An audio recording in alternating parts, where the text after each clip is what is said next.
Chapter 89, Treasure Bone Technique, Your Maid Has Been Delivered. Just like that, after cultivating until evening, Lu Miaoge knocked on the door, and then he left the room. He left the spiritual talisman shop with Lu Miaoge and returned to the eastern district, to the Lu family courtyard. In the following days, Lu Changxing devoted his time to talisman making, cultivation, and refining the black iron chunk. He moved back and forth between the Lu family courtyard and the spiritual talisman shop. Whenever there was an issue in the shop that required the owner's intervention, Lu Miaoge would tell Lu Changxing how to handle it and let him take care of it. During this period, Lu Miaoqing also came to find Lu Changxing several times. He invited him to read or to enjoy some tea. But Lu Changxing declined every time. One reason was that Lu Miaoge had told him to avoid associating too much with Lu Miaoqing, so he kept his distance. Another was that he felt somewhat averse to this kind of place deep down. Why not buy a few maids or take a few concubines? Isn't that nice? In the blink of an eye, half a month had passed. At the Nine Dragons marketplace, on the third floor of the spiritual talisman shop. Inside the resting room, Lu Changxing looked at the black iron chunk floating before him, showing a delighted expression in his eyes. After his half-month-long refining, this magical treasure fragment was finally fully refined by him and could be condensed into his body. Condense. Lu Changxing spread open his chest, revealing his muscles marked with flowing lines. Then he formed a spell with his hands and pointed toward the black iron chunk. The black iron chunk slowly entered his chest, integrating bit by bit with it. The 100 Refinements treasure body art could refine the body into an unrivaled magical treasure in one go, or it could be trained gradually, part by part. Therefore, the method of refining with the aid of magical treasures could also be applied to different parts of the body. In the method of condensation, there are 7 parts in the human body where magical treasures can be condensed into. These parts are the skull, sternum, spine, and limbs, a total of 7 parts. Among them, the limbs pertain to the individual refinement of each part. The sternum, spine, and skull can affect the entire body. However, condensing into these 3 parts is much more dangerous. Especially the skull, which involves the brain, is extremely perilous, and a single misstep could result in self-injury. Luckily, having mastered the 100 Refinements treasure body art completely, Lu Changxing had a fair amount of confidence in condensing into his sternum. After some time, the black iron chunk fully entered Lu Changxing's chest and was condensed into his sternum. On his chest, one could faintly make out the uneven pattern of the black iron chunk. So ugly. Lu Changxing looked at the pattern on his chest, resembling a birthmark tattoo, and pursed his lips in distaste. But ugliness aside, for the sake of cultivation, it's a small price to pay. With the assistance of this magical treasure fragment, I estimate that at most half a year, no, with my own daily cultivation, within 3 to 4 months, I could master the 100 Refinements treasure body art. Lu Changxing quietly felt the effects brought about by the magical treasure fragment. Now, the 100 Refinements treasure body art, like the Immortal beauty technique after foundation establishment with the 5 elements spiritual materials, was able to cultivate automatically, nourishing the whole body. This magical treasure fragment won't support my cultivation for too long, at most only for 1 year. But 1 year is enough, perhaps by that time, it'll draw a magical treasure through the system. With a magical treasure, if I can condense it into my body for cultivation, my 100 Refinements treasure body art will truly progress at a rapid pace. Lu Changxing's eyes flickered as he murmured to himself. After making initial progress with the 100 Refinements treasure body art, I can also start to cultivate the Baogu method. Using the power of magical treasures to nurture the sternum, hand bones, leg bones, spinal bones, and skull, turning the human skeleton into treasure bones. Once the treasure bones are formed, they're like spirit talismans, and even in the Qi refinement realm, I could exert part of a magical treasure's power. Lu Changxing licked his lips in anticipation. The 100 Refinements treasure body art, being an orthodox level cultivation technique, naturally contained innumerable mysteries. It had not only cultivation methods but also various supporting techniques like condensing magical treasures and the Baogu method. After finishing the refinement of the magical treasure fragment, Lu Changxing noticed it was still early, and it had been quite some time since his last visit to Southwest Street. He mentioned to Lu Miaoge that he was going out for a while. Lu Miaoge did not ask too many questions or make further comments. Once outside, just like he did before, Lu Changxing changed his appearance and visited 3 spirit talisman shops, selling over 100 low-grade talismans and more than 30 middle-grade talismans, earning a total of 259 spirit stones. After each trip, Lu Changxing would find an inn, change his appearance and clothes again. He also made it a routine to check whether anyone was keeping tabs on him. Under the effect of the purification talisman, there was no issue with him. However, at this moment, one of the spirit stones he had just received began to emit strands of black smoke. Just for selling a few talismans, being watched? Little Talisman Hall, I've noted you. Lu Changxing narrowed his eyes slightly as he watched the black smoke billowing out. He hadn't expected that just selling a few dozen talismans in one shop would attract attention. It might also be because I have sold talismans at this Little Talisman Hall before, and the shopkeeper saw through me this time. Lu Changxing speculated in his mind. After all, his ability to disguise wasn't all that sophisticated.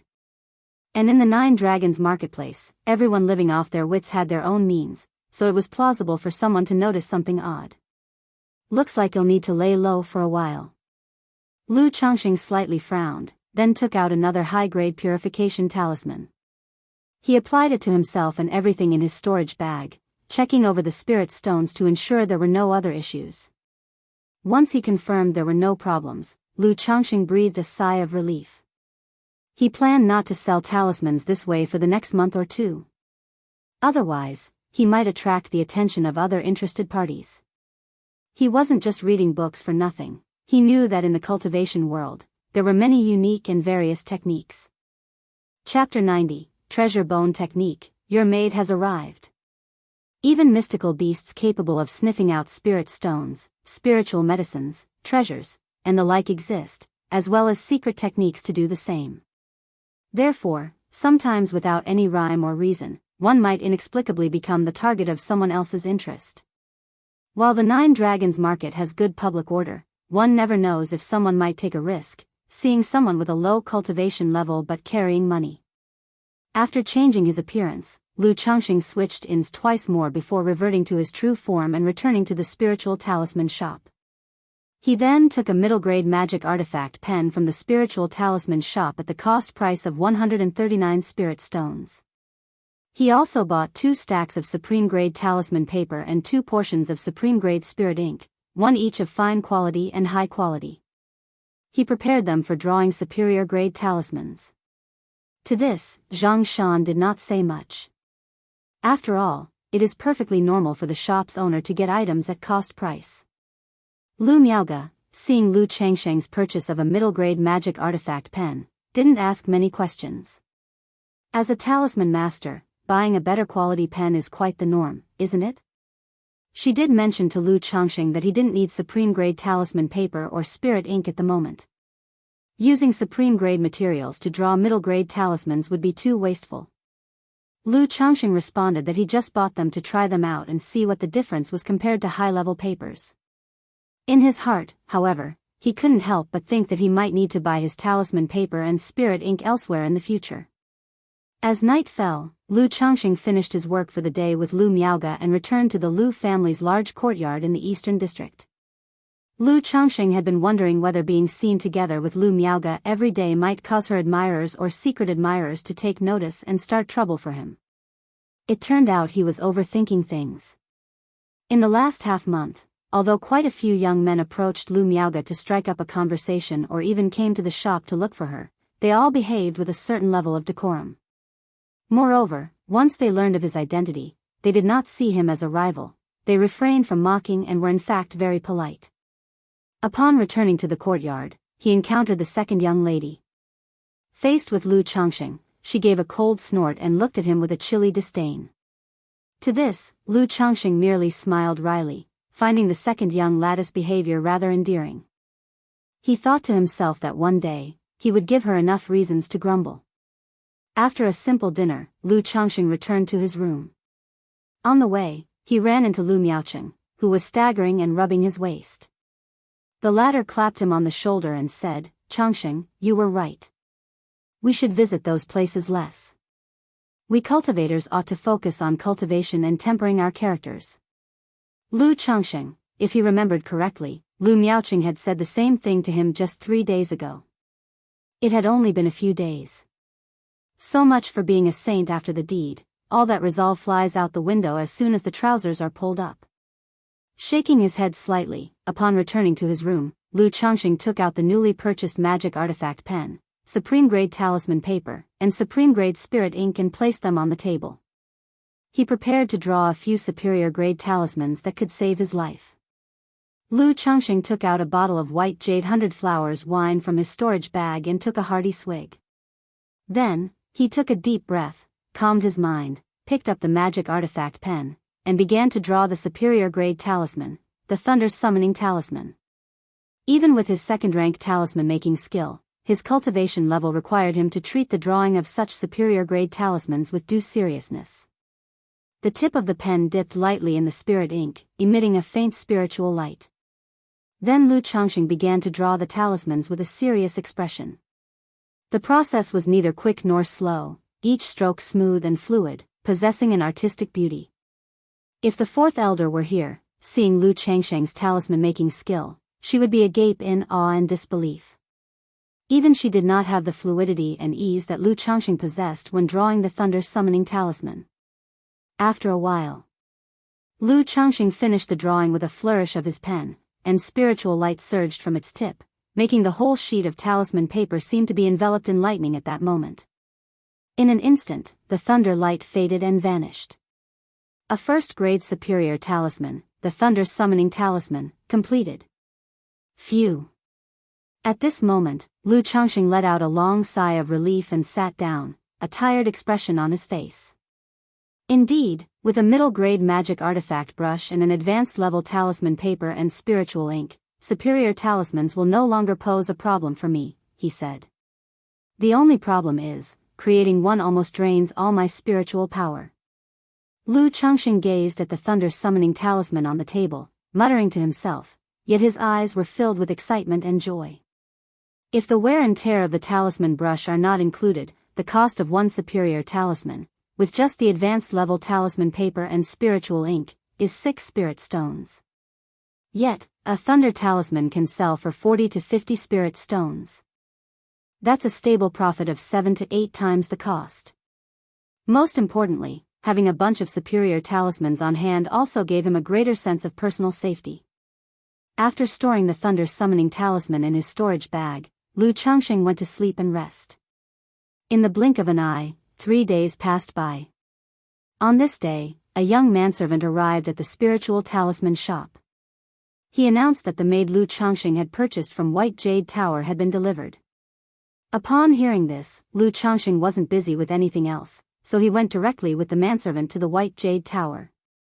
"Young Master Han, sorry to have kept you waiting." Lu Changsheng arrived on the second floor and immediately saw Feng Jianyang, who had received him before, dressed as she had been the previous time. She wore a black phoenix bird gauze dress with high slits, revealing 2 long and slender legs in black silk, her feet in a pair of high heels with delicate black phoenix bird gold embroidery. She was allure personified. "No matter, it's been just over 20 days, I'm not in a hurry," said Lu Changsheng, glancing at the voluptuous and slender legs under the sheer dress. At the root of the dress hem, one could see a hint of pale skin and lace patterns, barely visible. Before long, a woman in a red dress led a young woman in a yellow dress, about 18 or 19 years old, toward them. Lu Changsheng's gaze quickly fell on the girl in the yellow dress. The girl was 18 or 19 with fair skin, a graceful figure, and lush black hair casually tied up and draped behind her. She was dressed in a goose-yellow long gown with an open, dipping neckline, revealing a stretch of snowy white skin on an elongated neck. Though it was just a glimpse of spring, it was particularly eye-catching. But there wasn't even the slightest smile on her beautiful, delicate face, her brows slightly furrowed with sadness, and there was no sign of life in her spiritless eyes. "Young Master Han, this is the maid you have purchased, Xiao Yuyao," Feng Jianyang said with a soft and seductive smile, then turned to Xiao Yuyao and commanded, "Yuyao, greet young Master Han." Her voice was as tender and entrancing as before, but it carried an undeniable and unquestionable authority.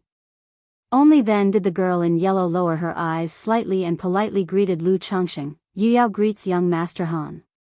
When she saw Lu Changxing, a trace of vitality appeared in her lifeless eyes. After all, with the downfall of her family and being sold to the White Jade Tower, she knew what lay ahead for her. She could either be bought to become a cauldron, harvested until death, or be bought as a tool for bearing children, continuously birthing offspring. Only a minority were bought to become maids serving others. Seeing the buyer was such a young and handsome man, she too relaxed a little, feeling moderately lucky that her fate wasn't as miserable as it could have been. After all, even if she were to become a cauldron or a childbearing tool, who wouldn't prefer someone good-looking and handsome? Young Master Han, are you satisfied? Feng Jionyang made a welcoming gesture toward Lu Changxing and asked. According to the terms of the spiritual contract, once the maid was delivered, if the buyer found that the reality did not match the information provided, they could voice their objections. They could even choose to reject her.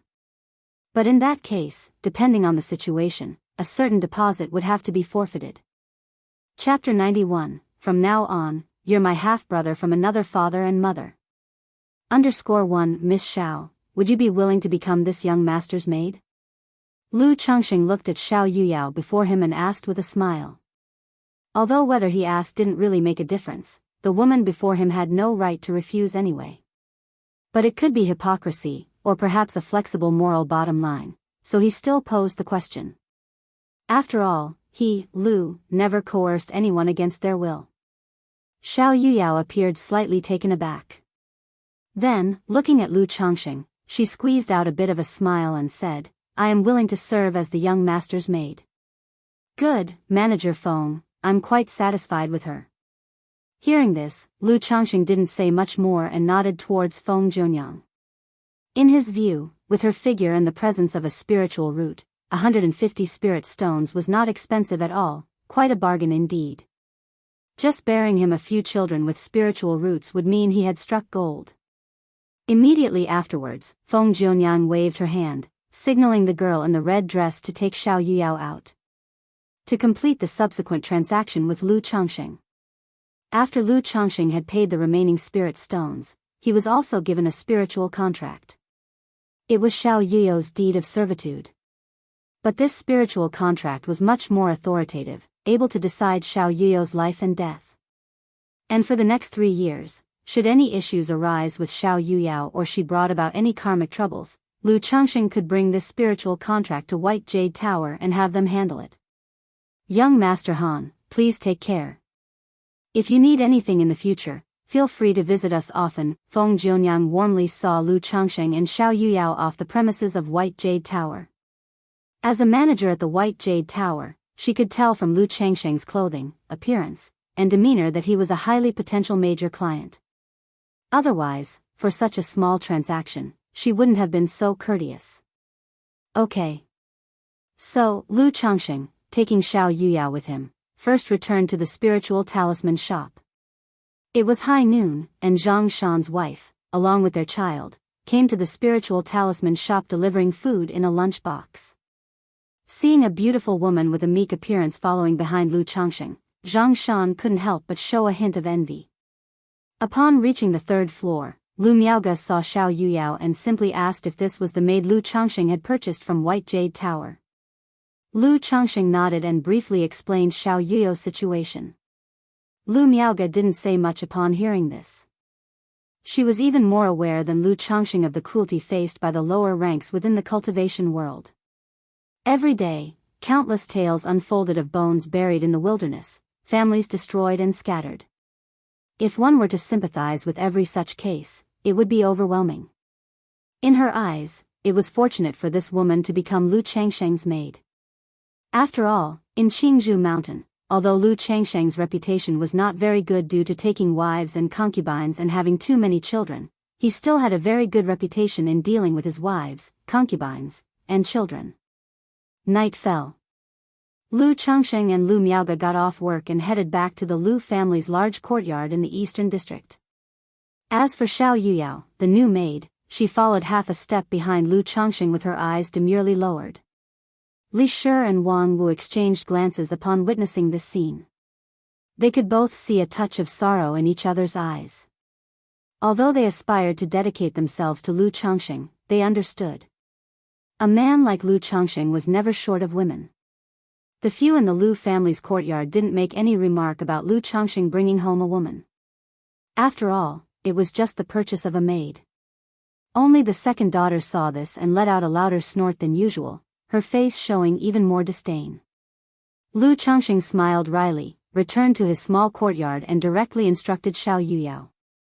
Go and prepare a bath for me. Since he had bought her to be a maid, naturally she was to be put to work. Though he had a moral bottom line, he did not have an obsession with moral cleanliness. He didn't go so far as to preach equality and treat a purchased servant with the same regard as anyone else. A maid should naturally look and act as one.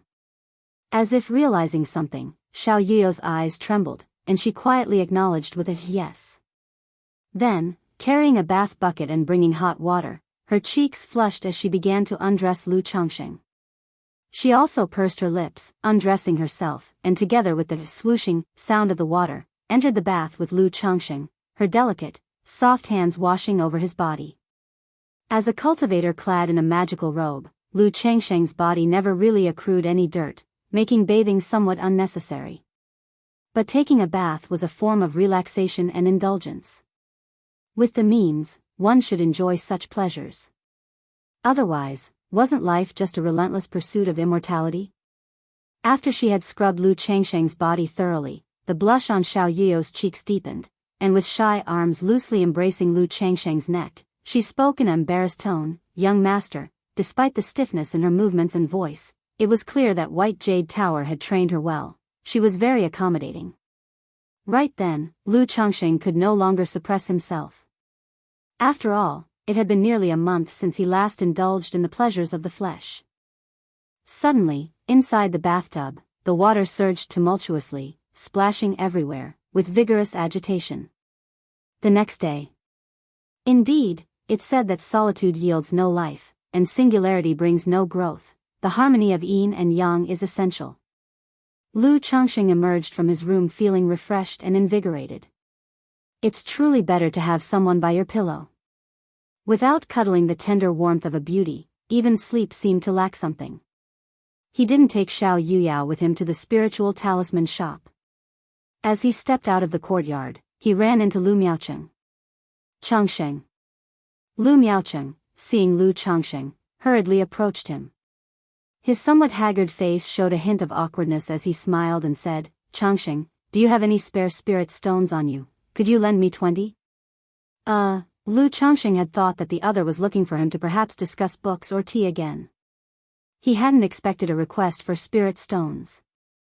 And to start with asking for as many as 20 spirit stones. Though he was often lavish with money, 20 spirit stones was not a small sum. Chapter 92, From now on, you are my half-brother from another father and mother. After all, when it comes to lending money, one must be prepared for the possibility that the other party won't repay it.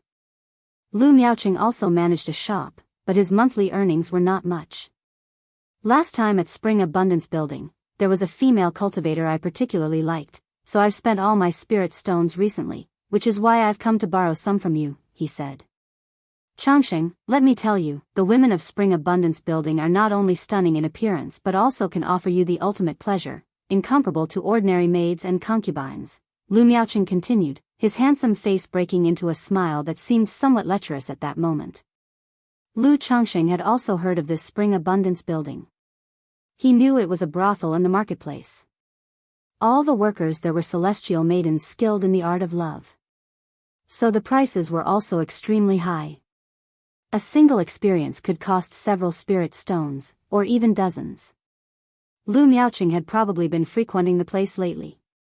It was normal for him to have spent all his spirit stones. After all, such places were truly gold sinks. No matter how many spirit stones you had, they wouldn't last if you went there every day. Cousin, I've almost spent all my spirit stones these days, and I've just bought a maid, so I don't have many left, Lu Changxing said with a look of difficulty, and then took out 20 spirit stones. He was, after all, a member of a prominent family. There were frequent interactions where they would see each other. These past days, he had received many greetings from him. Although it was always invitations to read or appreciate tea, there was a certain camaraderie, so it was difficult to outright refuse. If the other party really didn't repay, then he would consider the 20 spirit stones as lost to the water. Good brother, thank you. I will repay you once I have spirit stones, and then I'll take you to experience spring abundance building properly. Lu Miaoqing said, smiling as he took the spirit stones and then turned and left. Sigh, watching Lu Miaoqing's departing figure, Lu Changxing shook his head. This cousin, despite being a qi refinement 5th layer cultivator, has come to borrow spirit stones from me because of his frequent visits to the brothel that have left him haggard. Places like that, better to avoid them if possible. With that money, wouldn't it be better to take a few concubines or buy some maids? Doesn't that sound nice? No, that's not right, am I, Lu, someone who lusts for pleasure and brief romantic encounters? Even if I take wives and concubines, it's for the great Tao, for long life and clear sight. Lu Changxing mused to himself, his eyes bright with determination, and his posture a bit more erect. Shortly afterward, he strode upright, accompanied by Lu Miaoge, to work. Arriving at the spiritual talisman shop, Lu Changxing proceeded as usual to draft a few middle-grade talismans. He had come to 9 Dragons Market to manage the shop, but the monthly tasks given by the Lu family for drawing talismans were still ongoing and needed to be completed on time. However, Lu Changxing didn't want to give up on this task himself either. After all, not only did he earn spirit stones from it, but he also got to keep all the extra materials for himself, a lucrative deal. At noon, Lu Changxing invited Lu Miaoge to eat at Jade Meal Hall. Though slightly expensive, the food really was delicious.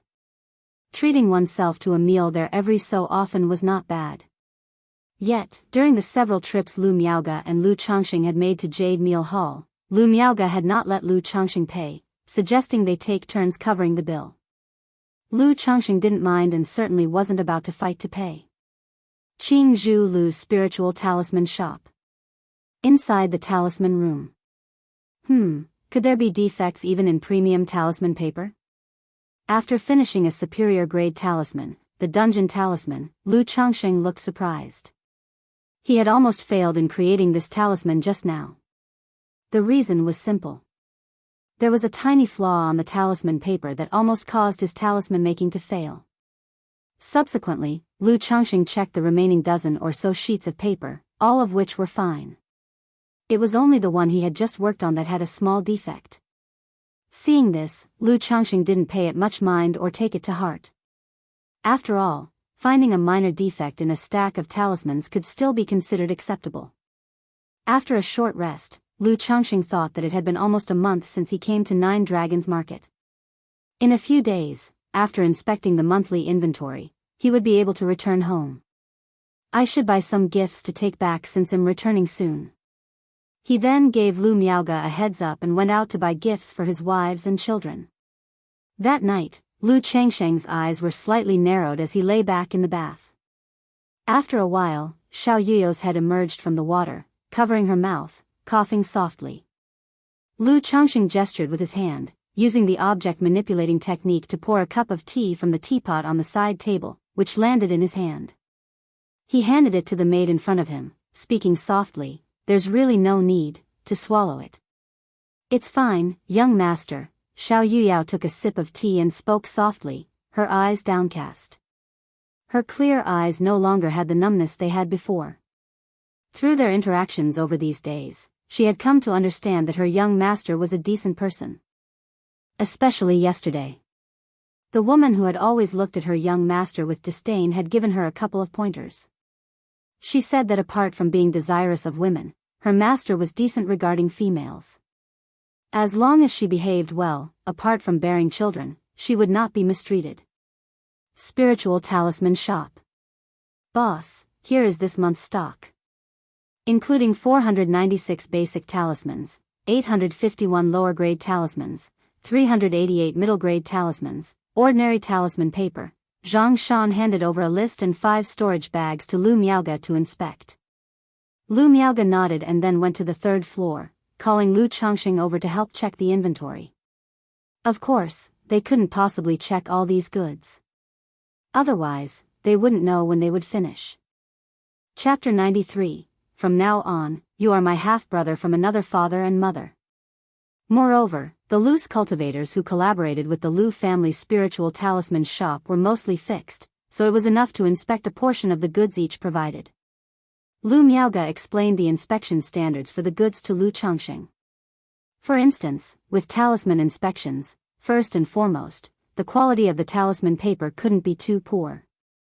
Then, the sketched talisman lines should flow smoothly at first glance, without any bumps or scrapes, and finally, the spiritual power within should circulate unimpeded. Talismans could be used as soon as they were made. However, there would be a 10 to 20% difference in effectiveness due to the quality of materials, the lines, and the spiritual power. Previously, when Lu Changxing brought his talismans to the spiritual talisman shop to sell, it was because their quality was very good, which is why the sales went so smoothly.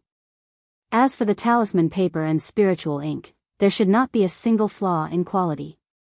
Having heard this, Lu Changxing finally understood the shop standards for goods. He couldn't help thinking about the talismans he had bought from the shop a few days earlier, only to find that one of them was flawed. Was this just his bad luck, a coincidence, or was it a lapse in quality control? Immediately, Lu Changxing started inspecting more seriously. After all, he was going to be responsible for managing the spiritual talisman shop in a short while. If there were quality issues with the goods under his watch, or if their reputation suffered, that would be problematic. Sister Miaoge, according to the standards, would you say the spiritual power inside this talisman is flowing smoothly? Lu Changxing, holding a middle-grade talisman in his hands, gently felt the spiritual power coursing within and voiced his inquiry. This one is just on the passing mark, any worse and we wouldn't accept it. Lu Miaoge said aloud. Hearing this, Lu Changxing nodded and began to work. The work took the two of them a full 2 days to complete. Changxing, you've worked hard. If it weren't for your help, it would have taken me 2 or 3 more days to finish the spot checks. Lu Miaoge said with a light smile on her face. It's what I should do. Lu Changxing smiled and then took out a list and said, these people's goods have issues, so well return them. We won't cooperate with them in the future, right? During the 2 days of inspections, they indeed found some talismans, talisman papers, and spiritual inks that failed to meet quality standards. That's right, the main thing about running a shop in the marketplace is reputation. If there are too many issues with the goods, a bad reputation will essentially ruin the shop. That's why strict quality control in this area is a must. Lu Miaoge nodded her head with a serious tone. Okay, I'll make sure to control this aspect well. Lu Changxing naturally understood this principle too. They say that becoming an official or getting rich means making enemies in the same trade, and rivals within the same industry harbor nothing but naked hatred for each other. With so many spiritual talisman shops in the 9 Dragons market, competition is fierce. The Lu family's spiritual talisman shop had not reached its current state easily. If any issues arose, other talisman shops would definitely pile on, and the business could plummet drastically. Uncle Zhang, I've finished inspecting the goods. These few suppliers have a low rate of quality goods, return all their items and cease future cooperation. Lu Changxing, holding a list, said to Zhang Shan. Yes, second master. Shopkeeper Zhang Shan nodded and took the list to look. Upon seeing a name on it, he said, second master, this loose cultivator named Jia Huiran has cooperated with our shop for several years, and there has never been an issue during that time. Could there be some problem this time? Shall I ask him about it when I have a chance? Zhang Shan suggested. Has he been cooperating for several years without ever having an issue? Lu Changxing raised his eyebrows upon hearing this. Yes, ever since the first master took over the shop, Jia Huiran has been working with us without any problems, and the quality has always been good. Zhang Shan said evenly. In that case, send his goods back to him and have him check everything himself. I'll take another look later. If there's no problem, then let's overlook it this time.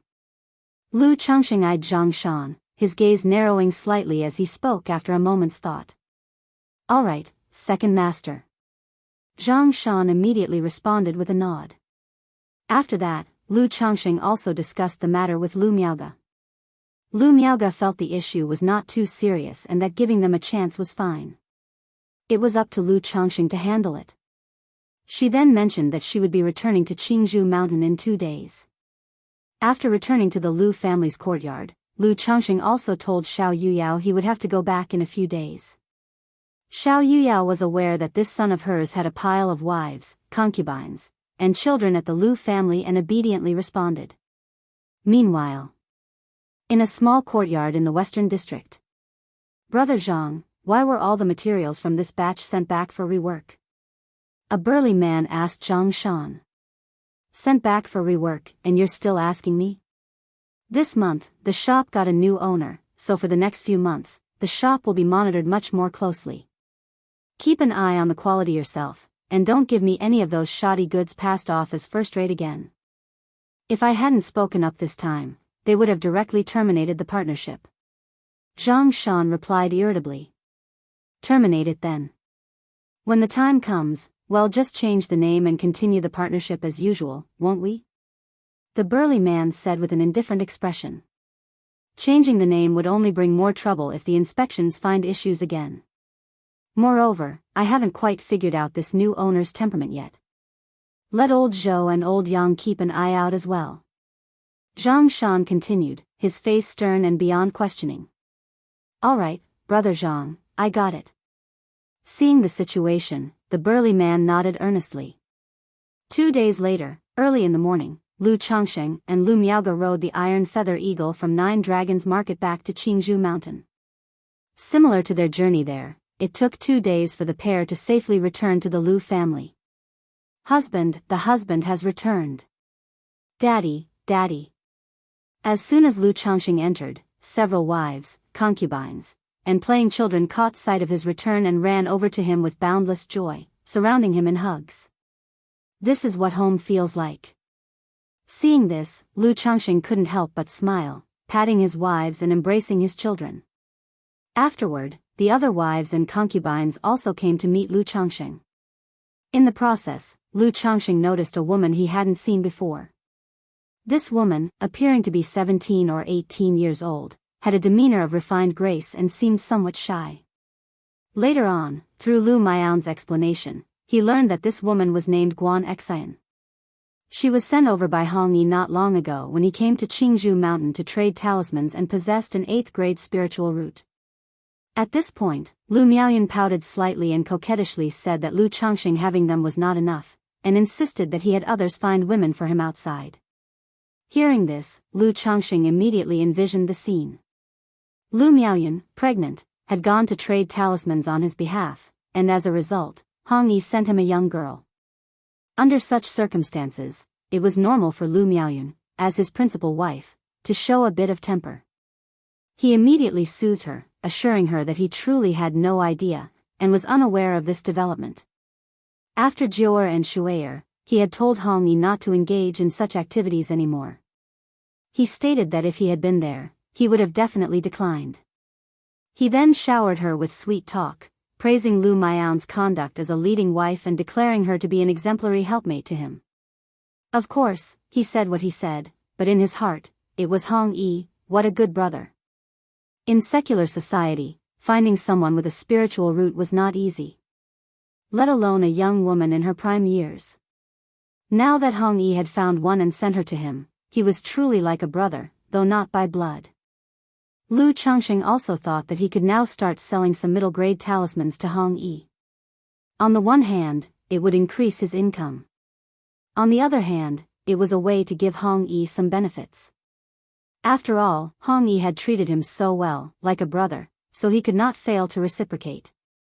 Later, Lu Changxing chatted with Guan Xian, inquiring about her family situation and whether she came of her own will, ensuring she hadn't been coerced in any way.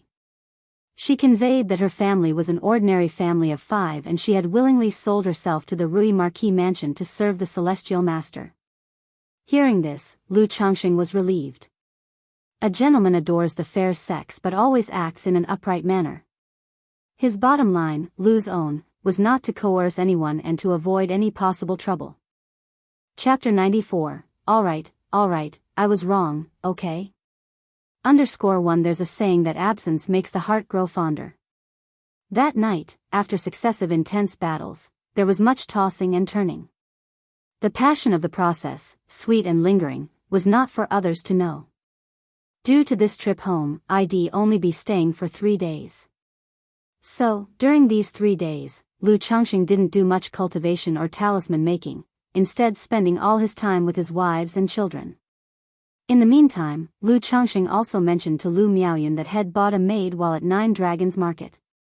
There was nothing to hide about such matters. His wives would eventually find out once Xiao Yuyao became pregnant. Lu Miaoyun, knowing her husband's temperament all too well, didn't mind too much and didn't make much of it. After all, when she agreed to marry Lu Changxing, she was already mentally prepared for this aspect. She simply showed concern, asking with full attention how Lu Changxing's life had been at Nine Dragons Market, and whether he had been well. Warmed by his little wife's concern, Lu Changxing expressed that aside from missing his family, everything else was fine. Later, Lu Changxing also went to visit the fourth elder and received guidance on talisman making. During this, the fourth elder also showed concern and inquired about his adaptation to life in Nine Dragons Market. Lu Changxing naturally said there were no problems. Then on the way back, he stopped by the fifth elder's place and bought a batch of spiritual wine. Thus, the 3 days passed in the blink of an eye. Lu Changxing and Lu Miaoge were ready to start their journey back to Nine Dragons Market.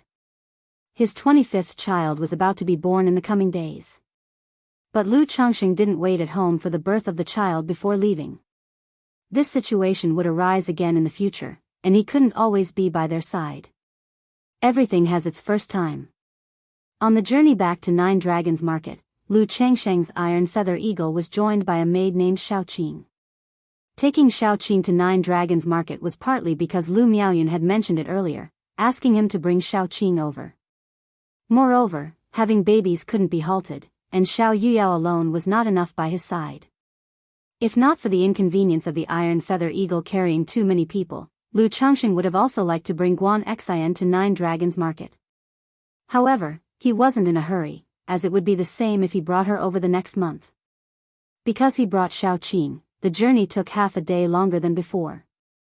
Also, as Xiaoqing wasn't protected by a magical robe, she consumed 3 of Lu Changsheng's wind-avoiding talismans while traveling through the clouds on the iron feather eagle. If Lu Changxing didn't have an abundance of talismans and didn't mind the cost, just those 3 talismans would have cost 6 spirit stones, which was a significant expense.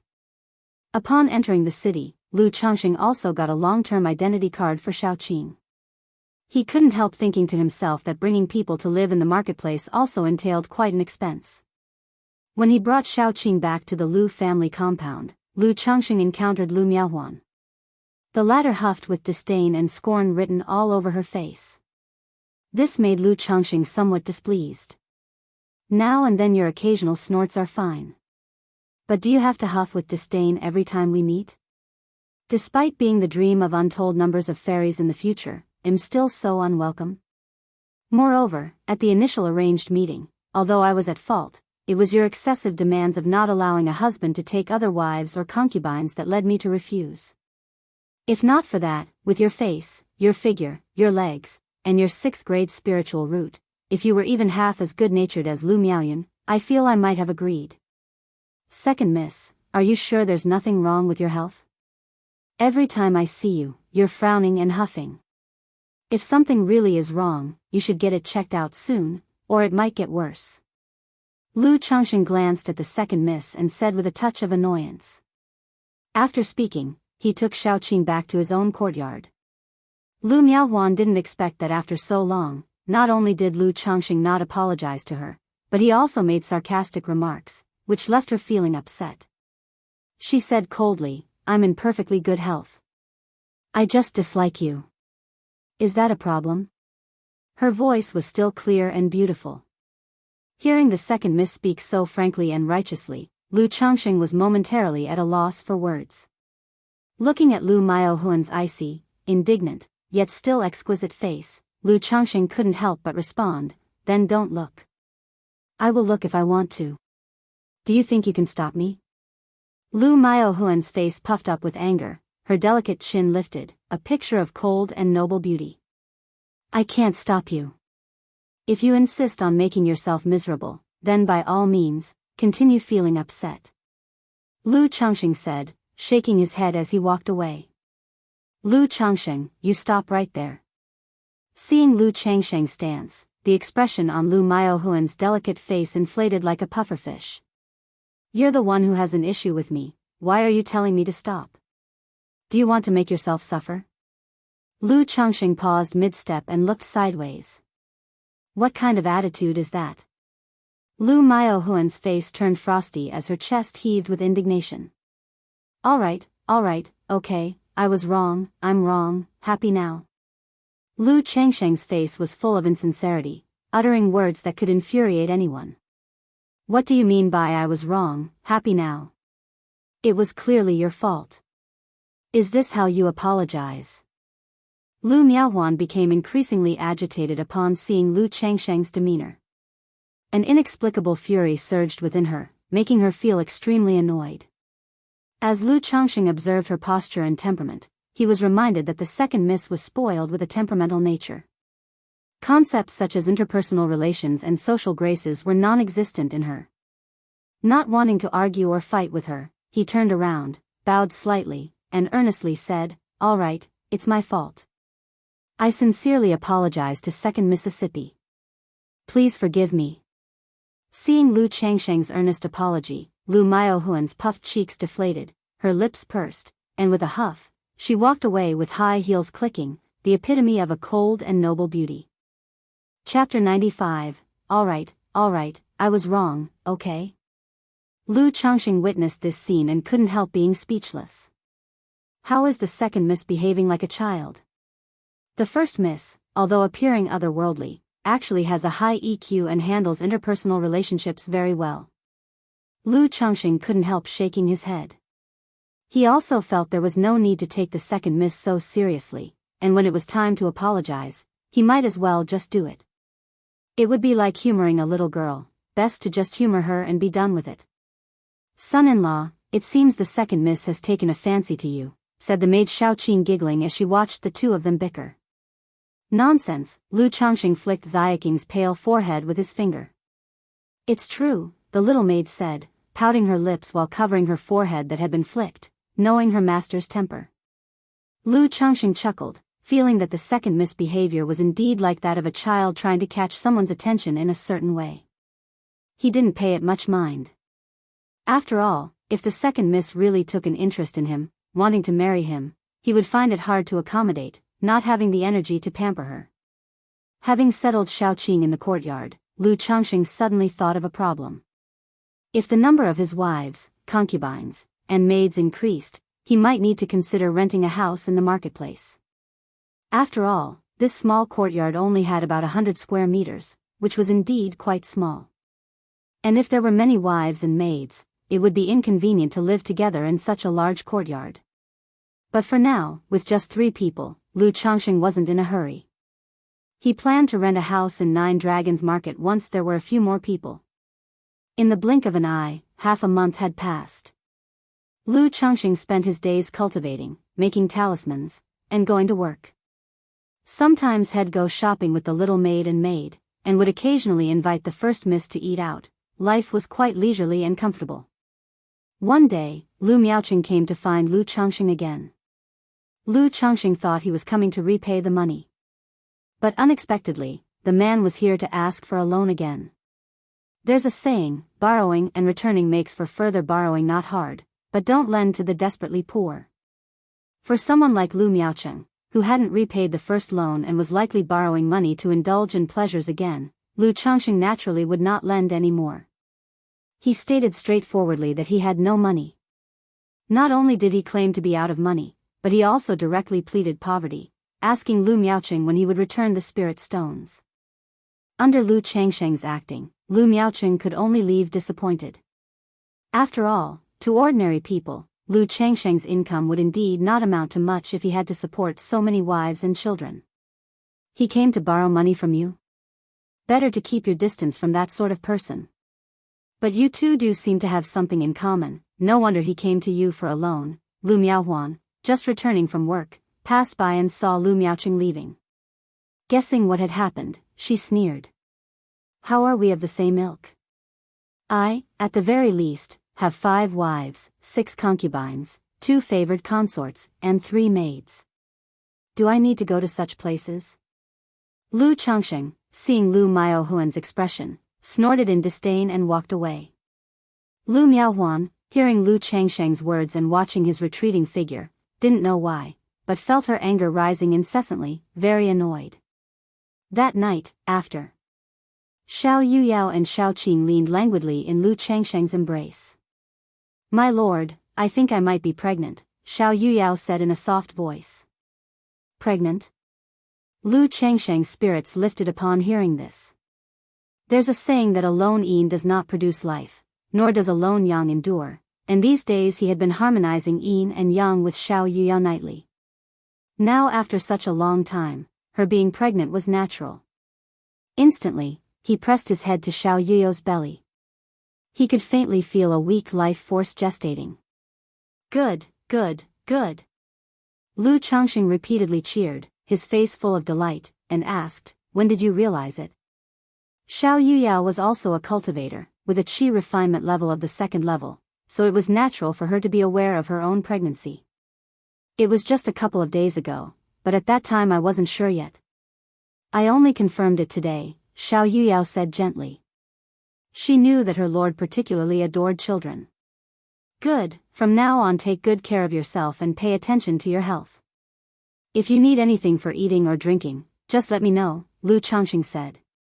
Now that she was carrying a child, becoming the mother of his child, her status in his heart would naturally rise. Xiao Qing, seeing this, her watery eyes filled with coquettishness, looked at Lu Changsheng and said in a tender voice, My lord, I want to bear your child too. Good, good, good, bear one.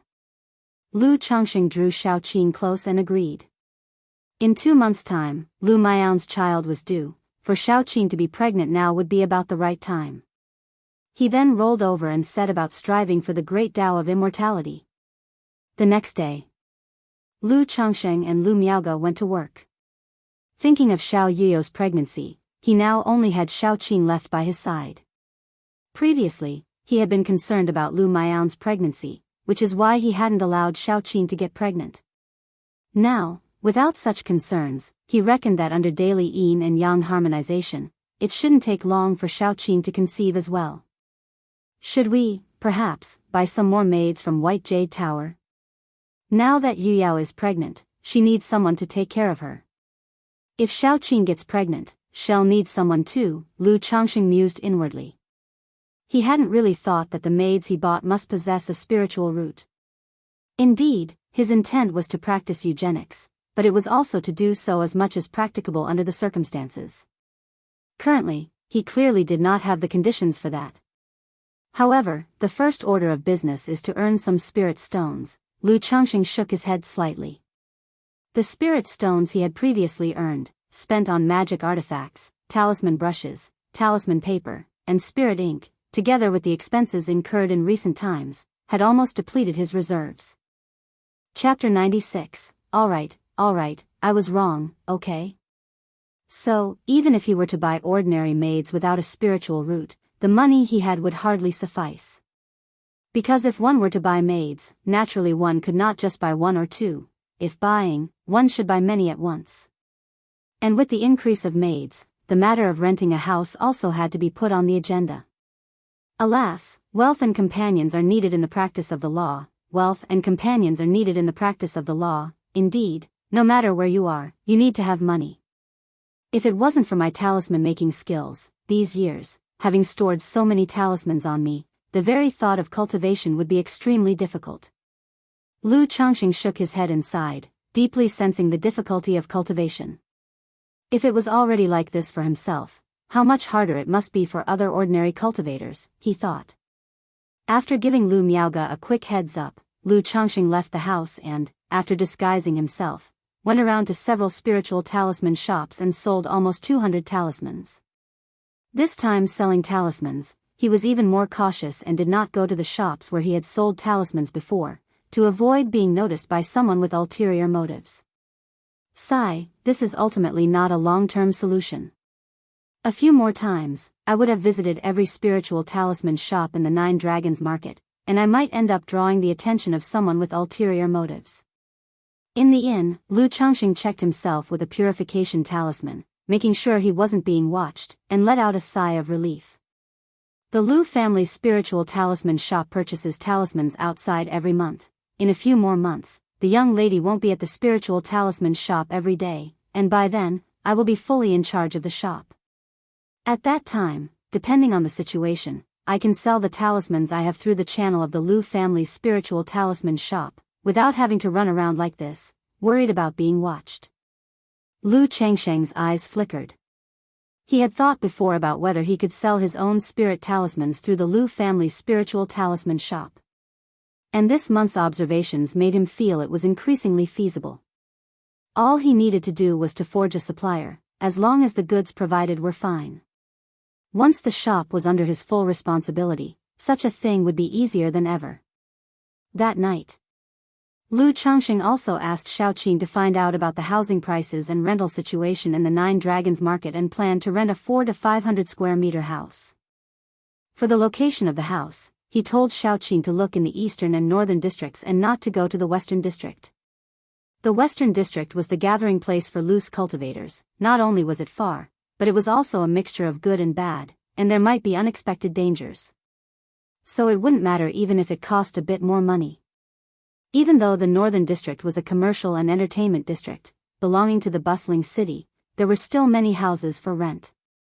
It's just that the cost-effectiveness wasn't very high. Considering the northern district was mainly to be as close as possible to the spiritual talisman shop for convenience. This would not only save him the daily commute time but also make explanations to the Lu family simpler. 2 days later, Xiaoqing showed Lu Changxing several houses to pick from. Looking at the conditions and prices of these houses, Lu Changxing also gained an understanding of the housing prices in the Nine Dragons market.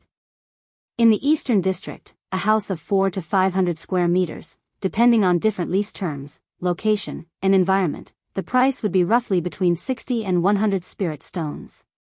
The houses in the northern district, however, were much cheaper. The rent for a year was around 30 to 80 spirit stones.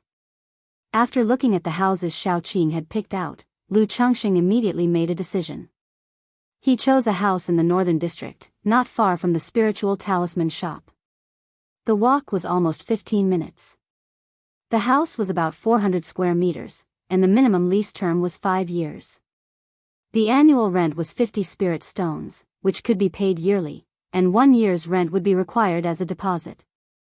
After deciding to rent the house, Lu Changxing mentioned the matter to Lu Miaoge that same night and also informed the second elder. After all, it wouldn't seem right to just rent a house and move out without saying a word when he was living comfortably in the area. And he had a ready-made reason. He was planning to have some of his wives and concubines come to stay in the marketplace for a while, which would be somewhat cramped at his current place and not very convenient. Moreover, he didn't want to walk back and forth every day, so he decided to rent a house near the spiritual talisman shop, which would make things much more convenient on a daily basis. When the second elder heard this, he initially suggested giving Lu Changxing a larger courtyard. But upon Lu Changsheng's insistence, he didn't say much else. He only asked briefly whether Lu Changxing had rented yet and if he had found a suitable house, offering to have someone help take a look. Lu Changxing stated that he hadn't rented yet but had seen some and had a few in mind, and he showed his choices to the second elder. After looking them over, the latter saw no issues, but merely advised Lu Changxing to come and visit more often. The very next day, Lu Changxing went to the housing store management center established by Qingyun's sect, paid 100 spirit stones, and signed a rental spiritual contract. During the lease period, he had the right to enter and reside in the marketplace without the need to pay the city entrance fee or process an identity card. Moreover, according to the size of the house, he also obtained 3 additional free residency spots. Having such a large house but only 3 free residency spots made Lu Changxing shake his head in disdain at their stinginess. What he found even more ridiculous was that the long-term identity cards that he had processed for himself and Xiao Qing were non-refundable, and he couldn't get any spirit stones back. After completing the house rental, Lu Changxing once again visited the White Jade Tower to purchase maids. What surprised him was that even the ordinary maids at White Jade Tower were so expensive. Even those without a spiritual root cost several spirit stones each, and the more expensive ones could cost dozens or even hundreds. With Feng Jianyang's explanation, he understood why even ordinary maids were so costly. One reason was the brand reputation of White Jade Tower. It guaranteed absolute assurance in the maid's appearance, figure, and loyalty. Additionally, these maids were trained and educated by White Jade Tower, not only proficient in music, chess, calligraphy, painting, and the pleasures of the boudoir. They were also skilled in martial arts, and even the cultivation techniques they practiced could enhance and solidify one's foundation. For maids without a spiritual root, there were more options available. Essentially, as long as one had the money, White Jade Tower could provide whatever looks, figure, and personality one desired. In the selection, Lu Changxing also saw exotic female figures like Jiu'er and Shu'er, as well as maidens of the demon race. However, most of these demon race women partially possessed demon bloodlines, which were activated by White Jade Tower through certain methods, giving rise to demonic features. Such maids were only suitable as cherished concubines and generally lacked the ability to bear children, which Lu Changxing found regrettable. In the end, Lu Changxing spent 116 spirit stones to purchase 9 maids with unique features. 2 of them were already in the White Jade Tower, while the rest would be sent over later. Immediately, Lu Changxing settled the 2 maids in his newly rented house, and that very day he packed light, moving in with Xiao Yuyao and Xiao Qing. Chapter 97, Lu Changxing, a full-time artisan. _1 After moving, Lu Changxing cast a spell to do a simple sweep of the house and the yard.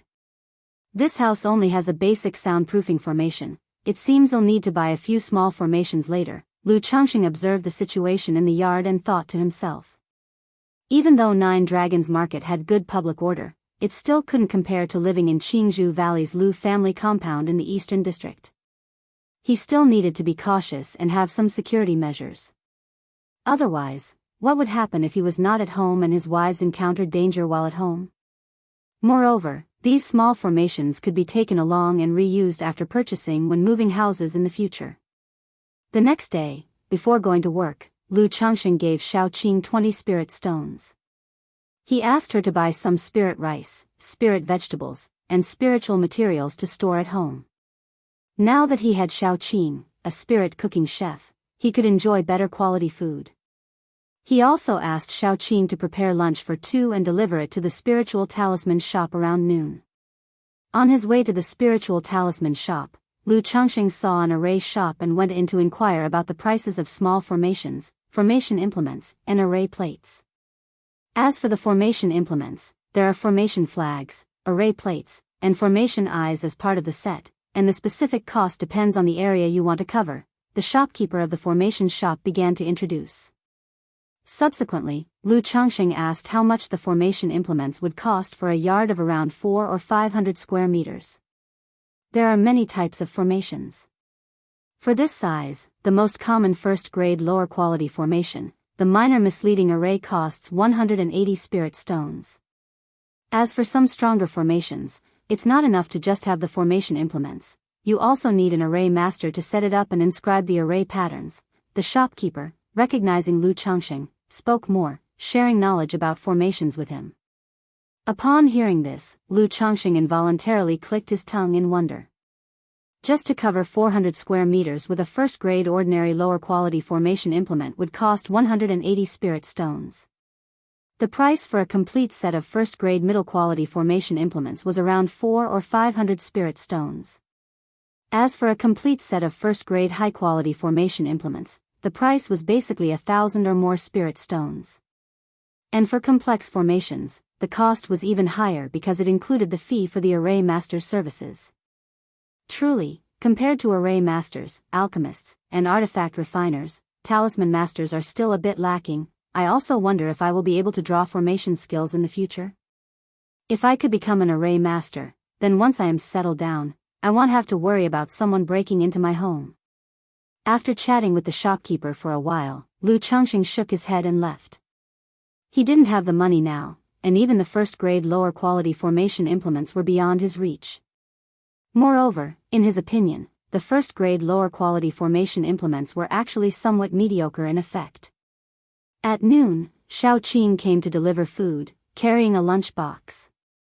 When Lu Miaoge found out there was also a portion for her, a smile appeared on her face. Lu Changxing had Xiao Qing prepare 2 portions, naturally including one for the young miss. After spending some time together, Lu Changxing knew that Miaoge also had a bit of a foodie trait and liked to eat often. Unfortunately, he himself had no culinary skills. He couldn't rely on cooking some dishes to conquer her stomach and then her heart with a roasted chicken. Unless one day he won culinary skills in a draw. After finishing the meal, Lu Miaoge also offered to give spirit stones to Lu Changxing as food expenses. Lu Changxing naturally refused to accept this. But unable to persuade Lu Miaoge otherwise, he eventually agreed to accept 12 spirit stones as a token per month. Night fell. When Lu Changxing got off work and returned home that day, Xiao Qing told him that in the afternoon a neighboring household had come to visit. They had also brought 3 talismans, saying that they were now neighbors and hoped to look out for each other more in the future. Hearing this, Lu Changxing was a bit surprised. He hadn't expected the neighbor to be so enthusiastic. He took the talismans from Xiao Qing's hand to have a look, and all 3 were of lower grade quality. The neighbor gave talismans as a gift. Could it be that this neighbor is a talisman master? Lu Changxing thought to himself. Thinking that close neighbors are better than distant relatives and that one relies on friends when away from home, he would also be living here for quite some time. Since the neighbor took the initiative to visit, they seemed to be approachable, and it would be good to get acquainted. Moreover, maintaining a good relationship with the surrounding neighbors wouldn't be a bad thing. At the very least, he would know what kind of people his neighbors were. Without further ado, Lu Changxing also prepared a basket of fruit and took out 2 gift boxes containing several talismans to return the visit. Knock, knock, knock. Lu Changxing went to knock on the door of the small courtyard to the right. Soon, the door creaked open. Who are you looking for, uncle? The door was opened by a little girl around 11 or 12 years old with chubby cheeks, 2 buns tied with ribbons on her head, and wearing a pale blue ruchuan. The little girl was incredibly cute, with long eyelashes fluttering and her clear, distinct eyes looking up at Lu Changxing as she asked in a crisp voice. I'm the neighbor who just moved in next door. I've come to visit. Is your family elder at home? Lu Changxing asked with a smile tugging at the corner of his mouth. The neighbor from next door? Upon hearing this, the little girl tilted her head and then called into the house with a bright voice, Dad, it's the uncle who moved in next door. Then, a man in his 30s with a friendly face and a somewhat plump figure walked out from inside. I've just moved in next door, and having heard that a friend came to visit earlier today, I too wanted to come over and get acquainted, Lu Changxing said politely as he handed over the basket of fruit. Oh, it's you, Lu Daoist. Im Gao He. Please, come in, the middle-aged man said with a warm smile, gesturing invitingly in a way that exuded an aura of affability and prosperity. This courtyard was subdivided, covering only about 100 square meters and was not as large as Lu Changxing's own yard. Chapter 98, Lu Changxing, a full-time artisan. However, Lu Changxing did glance over and saw that the household consisted only of Gao He and his daughter, as well as 2 servants, which seemed enough for such a large residence. While chatting, Lu Changxing learned that the other party was a middle-grade talisman master who sat in residence at a spiritual talisman shop. Once Gao He learned that Lu Changxing was the owner of the Qing Zhu Lu family's spiritual talisman shop, he became noticeably more enthusiastic. He expressed that they could have business dealings in the future. Subsequently, the 2 also exchanged insights on the art of talisman making. Through the conversation, Lu Changxing roughly concluded that Gao He was at the intermediate level among middle-grade talisman masters, still some distance away from becoming a superior one. After leaving Gao He's home, Lu Changxing also took the opportunity to visit the residence across the street. The person who opened the door was an elderly man, a senior servant of the household. Upon hearing Lu Changsheng's intention, he indicated that his master was not in and would only return after the hour of Su each day. Upon hearing this, Lu Changsheng apologized for the disturbance and said he would visit again another time. Then, he knocked on the door on the left to pay a visit there. "Who might you be?" The door was opened by a softly featured lady in her 30s, plump yet graceful in figure.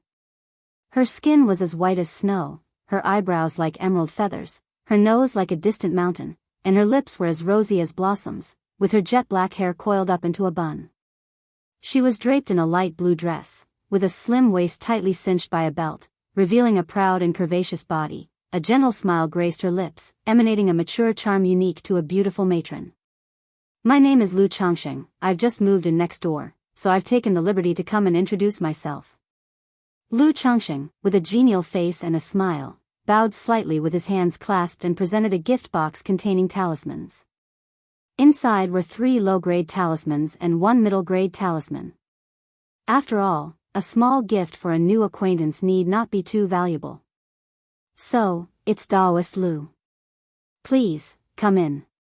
Upon hearing this, the matron invited Lu Changsheng into the courtyard, served tea and water, and called out her husband to greet him. Her husband was a man in his 40s, tall and brawny. This man was entirely different from the genial Gao He, being somewhat taciturn. In his presence, Lu Changsheng even sensed a somewhat fierce aura, feeling that this person was not easy to approach. After a brief conversation, Lu Changsheng took his leave, mentioning he would be available for future talisman purchases. The man introduced himself as Zhao, who made his living by hunting demon beasts. He told Lu Changsheng that if he ever wished to buy demon beast meat, he could come to him. After paying his visits to the 3 neighboring families to the left and right, Lu Changsheng returned to his own residence. After a bath, he called upon Xiao Qing and 2 maids, determined to strive for immortality. The next day, just as Lu Changsheng was preparing to leave, he heard a knock at the door. Upon opening, he saw a man with a tall stature and a refined appearance of middle age. It was his neighbor from across the way, who, having heard of Lu Changsheng's visit yesterday and noticing some activity this morning, took the opportunity to return the visit while at home. The neighbor knew him and was aware that he was the new owner of the Lu family's spiritual talisman shop. Through his self-introduction, Lu Changsheng realized that this was the owner of the Jade Meal Hall, whom he had noted several times before. Probably a born businessman, the owner of the Jade Meal Hall was also very amicable. He suggested they should interact more in the future, offering discounts whenever Lu Changsheng dined at the Jade Meal Hall.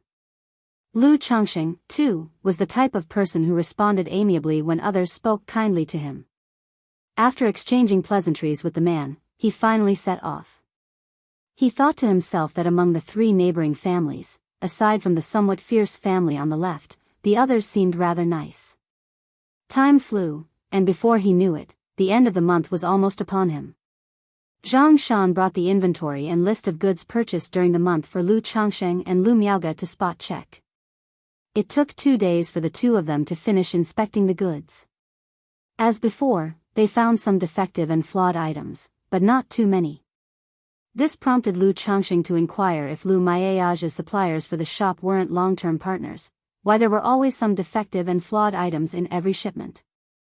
Faced with this question, Lu Miaoge merely said that although they were long-term collaborators, only some were fixed and long-term. There were sometimes changes, necessitating the search for new suppliers. Hearing this, Lu Changsheng nodded in understanding. He recognized that the Lu family supply chain was not entirely stable. Thus, quality issues like this were simply unavoidable. Thinking ahead to 2 months from now, when Lu Miaoge would no longer be around to help, Lu Changsheng felt a headache coming on. After all, inspecting goods was truly a tedious and grueling task. Once they had completed their checks and handed the confirmed list to Zhang Shan, Lu Changsheng also agreed with Lu Miaoge to return to Qingzhou Mountain in 2 days' time. 2 days later, Lu Changsheng and Lu Miaoge rode the Iron Feather Eagle back to Qingzhou Mountain. Xiao Qing naturally stayed in 9 Dragons Market, as she could not be expected to follow him around. When he was to return to 9 Dragons Market, he would bring Guan Xian with him too, and with more people, it would be inconvenient. The two had a smooth journey back to Qingzhou Mountain. Upon returning home, Lu Changxing learned that his 25th child had been born. And on the third day after his return, his 26th child was also born. No unexpected surprises occurred. Both children were born without a spiritual root. Lu Changxing took this fact in stride. There was still a month's time before Lu Miaoyun was due to give birth. Lu Changxing had some expectations and paid special attention to the child in Lu Miaoyun's womb. He even thought to himself that perhaps he should stay in Qingzhou Mountain this month to wait for Lu Miaoyun to give birth and see the child before leaving. However, considering that a month after Lu Miaoyun's delivery, it would be time for Chu Zhenqian's child to be born. He couldn't very well wait for one and not the other. Chapter 99, Lu Changxing, a full-time artisan. This matter is not about scarcity, but about uneven distribution. If everyone waits, I feel like there's no need for me to go out at all. In the end, Lu Changxing decided to spend the next few days in close companionship. Then, estimating the time, he planned to come home early and stay a few extra days. It could also be considered a special privilege for his wife. During these 3 days at home, Lu Changxing still spent time with his wives and daughters, hardly cultivating or making talismans. This time, going to listen to the fourth elder's talisman instruction, the fourth elder also handed over the talismans for the monthly shop restocking directly to Lu Changxing. The number of talismans wasn't large, consisting of 3 supreme talismans, 30 superior grade talismans, and 30 middle grade talismans. This made Lu Changxing secretly wonder if the fourth elder drew only 1 superior grade and 1 middle grade talisman each day. However, he also remembered that the Lu family had several shops in other marketplaces, and the fourth elder probably needed to supply a portion of the talismans there as well. In the blink of an eye, 3 days passed, and Lu Changxing took Lu Miaoga back to Nine Dragons Market. Seeing Lu Changxing return with Guan Xian, Lu Miaoga sighed softly. After all, just last month, she had told Lu Changxing that cultivation level and strength are fundamental. Lu Changxing at that time also firmly agreed. But it hadn't been long since then, and not only did he buy a maid at Nine Dragons Market, but he also brought another maid from home. Nevertheless, she wasn't one to talk too much. Once she had said something, it was enough, and she wouldn't bring it up a second time. After returning to Nine Dragons Market, Lu Changxing used the housing deed to issue Guan Xian a free residency card and settled her in comfortably. He instructed her to communicate with Xiao Qing about anything she needed. Now in this place, Xiao Qing was mainly in charge. In the time that followed, Lu Changxing resumed his comfortable life of daily cultivation, talisman making, childbearing, and going to and from work. During this period, Gao He came over to chat and exchange insights on the talisman path with Lu Changxing. For someone as amiable as Gao He, Lu Changxing was naturally polite, chatting over tea for half an hour and enriching Gao He's understanding considerably. 10 days later, Lu Changxing learned that Xiao Qing was pregnant. He was extremely joyful at this news. After all, Xiao Qing possessed a 9th grade spiritual root, which greatly increased the chances of having a child with a spiritual root. But then, a faint worry emerged in his heart. Whenever there was something to be done, he had always relied on Xiao Qing. Now that Xiao Qing was pregnant, it wasn't good to have her bustling about anymore. Thinking that anybody capable of working by his side would soon be pregnant and unable to work, he realized that he would never have someone stable by his side to handle tasks. I need to find someone, specifically to do the work, to be the steward of this courtyard, Lu Changxing thought to himself. His mind suddenly turned to the bee-steered girls of White Jade Tower. These bee-steered girls were cultivated by White Jade Tower through special methods and secret techniques, rendering them barren. Purchasing one as a steward seemed like a good idea. However, these bee-steered girls were quite expensive. They typically cost several tens of spirit stones, easily exceeding 100 spirit stones. A suitable one for his liking would no doubt cost over 100 spirit stones. To spend over 100 spirit stones on a bee-steered girl seemed too wasteful to Lu Changxing. Especially since he was in urgent need of spirit stones at the moment. No, that's not right, I'm not a stud horse, nor is it that women in my yard must become pregnant. If I arrange for 2 maids specifically to do the work and ensure they don't become pregnant, that should do. Lu Changxing came back to his senses, somewhat speechless at his previous thoughts, feeling that he had fallen into a mental trap thinking about childbearing day after day. As a cultivator, he might not be able to guarantee that a woman would become pregnant. But ensuring that a woman doesn't become pregnant was still within his capabilities. Remembering that he still had 7 maids at White Jade Tower yet to be sent to him, he anticipated they would arrive soon. Lu Changxing decided to pick 2 of them to be in charge of household affairs when they arrived. The next day, Gao He came over again to chat and exchange insights on the talisman path with Lu Changxing. This made Lu Changxing shake his head in amusement. In his opinion, as neighbors, this sort of thing should just be an occasional conversation. If they really wanted to talk, there wasn't much to talk about in this area. Mainly because the 2 were not on the same level. Discussing the talisman path with Gao He was like a professor discussing elementary school homework with a grade school student. However, he also knew that it was his own insightful performances during their past conversations that had led to Gao He's improvements in the talisman path, which is why he kept coming back. This time, Lu Changxing was careful to appear comparatively more ordinary. One reason was to discourage Gao He from constantly coming to him to talk about the talisman path, and another was that he couldn't show off too much since he was outwardly just a middle-grade talisman master. In the course of their chat, Lu Changxing also inquired about the business model and daily operations of Gao He's spiritual talisman shop, to see if there was anything he could learn for himself.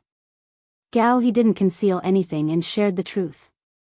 The spiritual talisman shop he presided over was quite similar in business model to the Lu family's spiritual talisman shop, only lacking in supply, quality control, and variety of talismans compared to the Lu family's shop. Lu Changxing nodded slightly, gaining a basic understanding.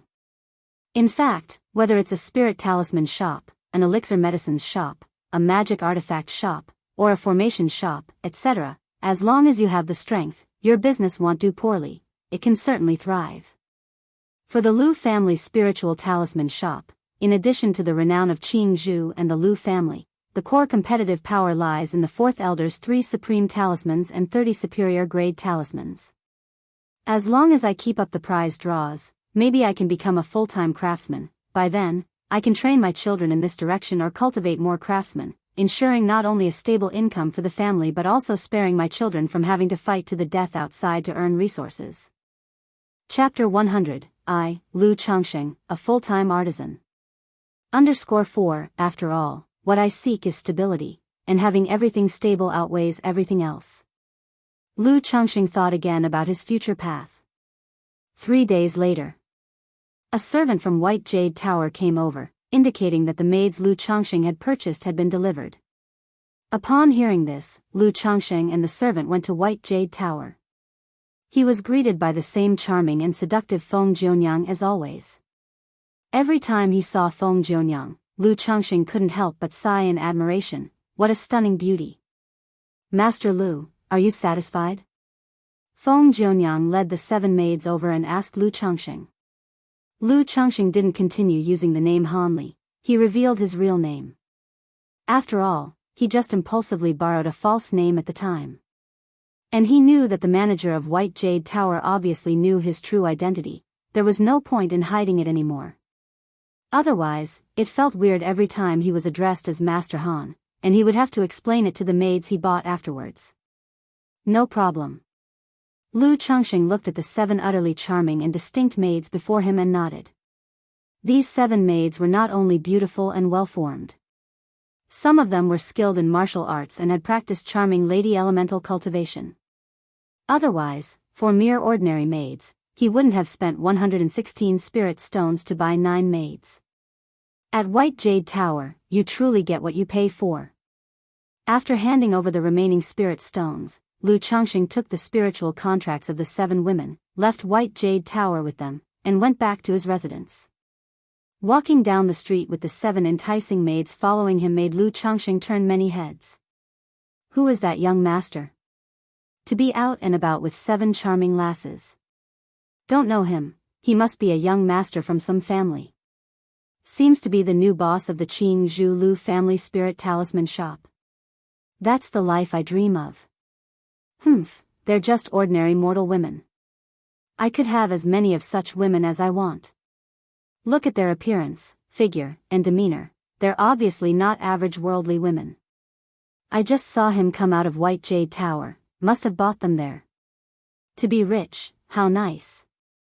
Indulging in pleasure and women, how can one cultivate in such a state? Exactly, this is nothing but decadent behavior. Passers-by looked at Lu Changxing with envy and jealousy, disdain, or measured up Lu Changxing with different expressions. Many women also gave Lu Changxing sidelong glances, and upon seeing his handsome face, tall and straight stature, and his composed and gentle demeanor, their eyes lit up with interest. Some female cultivators even mustered the courage to approach Lu Changxing and struck up a conversation, asking whether he was married or if he had any intentions of taking a wife. Faced with such forward propositions, although Lu Changxing was somewhat tempted, he declined them all. He stated he was already married and had no intentions of taking another wife at this time, though he might consider concubines and maids. His caution wasn't just personal prudence towards marriage. He also had considerations towards the Lu family. In his view, taking a few concubines and buying some maids to serve him was one thing. But constantly taking new wives would be disrespectful towards Lu Miaoyun and the Lu family. After all, it had been less than a year since he married Lu Miaoyun. Shortly thereafter, Lu Changxing quickly returned home with the 7 women. Looks like in the future when buying maids from White Jade Tower, they'll either bring them back in batches or have White Jade Tower deliver them directly to my home. Otherwise, this kind of situation is a bit too conspicuous. Not only does it feel like being watched like a monkey, but it could even lead to being targeted as a fat sheep. Back home, Lu Changxing reflected inwardly. Regarding the envious glances and propositions from the passers-by on the road, he didn't feel any bit of swagger. Instead, he felt uneasy, worried about becoming a target. Little Qing, Xiao Yuyao, and Guan Xian, seeing their young master bringing back 7 delightful maids all at once, didn't know what to say for a moment. But remembering Lu Changxing's abundant energy at night, they soon came to terms with it. Knowing that before long, all 7 would likely be pregnant. From now on you'll be called Yi Lian, you'll be called Hong Mian, you'll be called Zi Mei, you'll be called Sang Lan, and at this moment, Lu Changxing began naming his newly arrived 7 maids. The previous 2 maids he had named Hai Tang and Bai He, so he thought it would be good to unify the names. Yes, master. These maids were all very sensible. That night, Lu Changxing also began to understand and experience the exceptional treasures that Lu Miaoqing once mentioned. Chapter 101, Dare 2 Mere Energy Refinement Late-Stage Cultivators to Ambush Me? _1, Sister Miaoga, Miaoyun might give birth in a few days, so I plan to leave for Qingzhou Mountain today. That day, Lu Changxing went to the spiritual talisman shop and said to Lu Miaoga.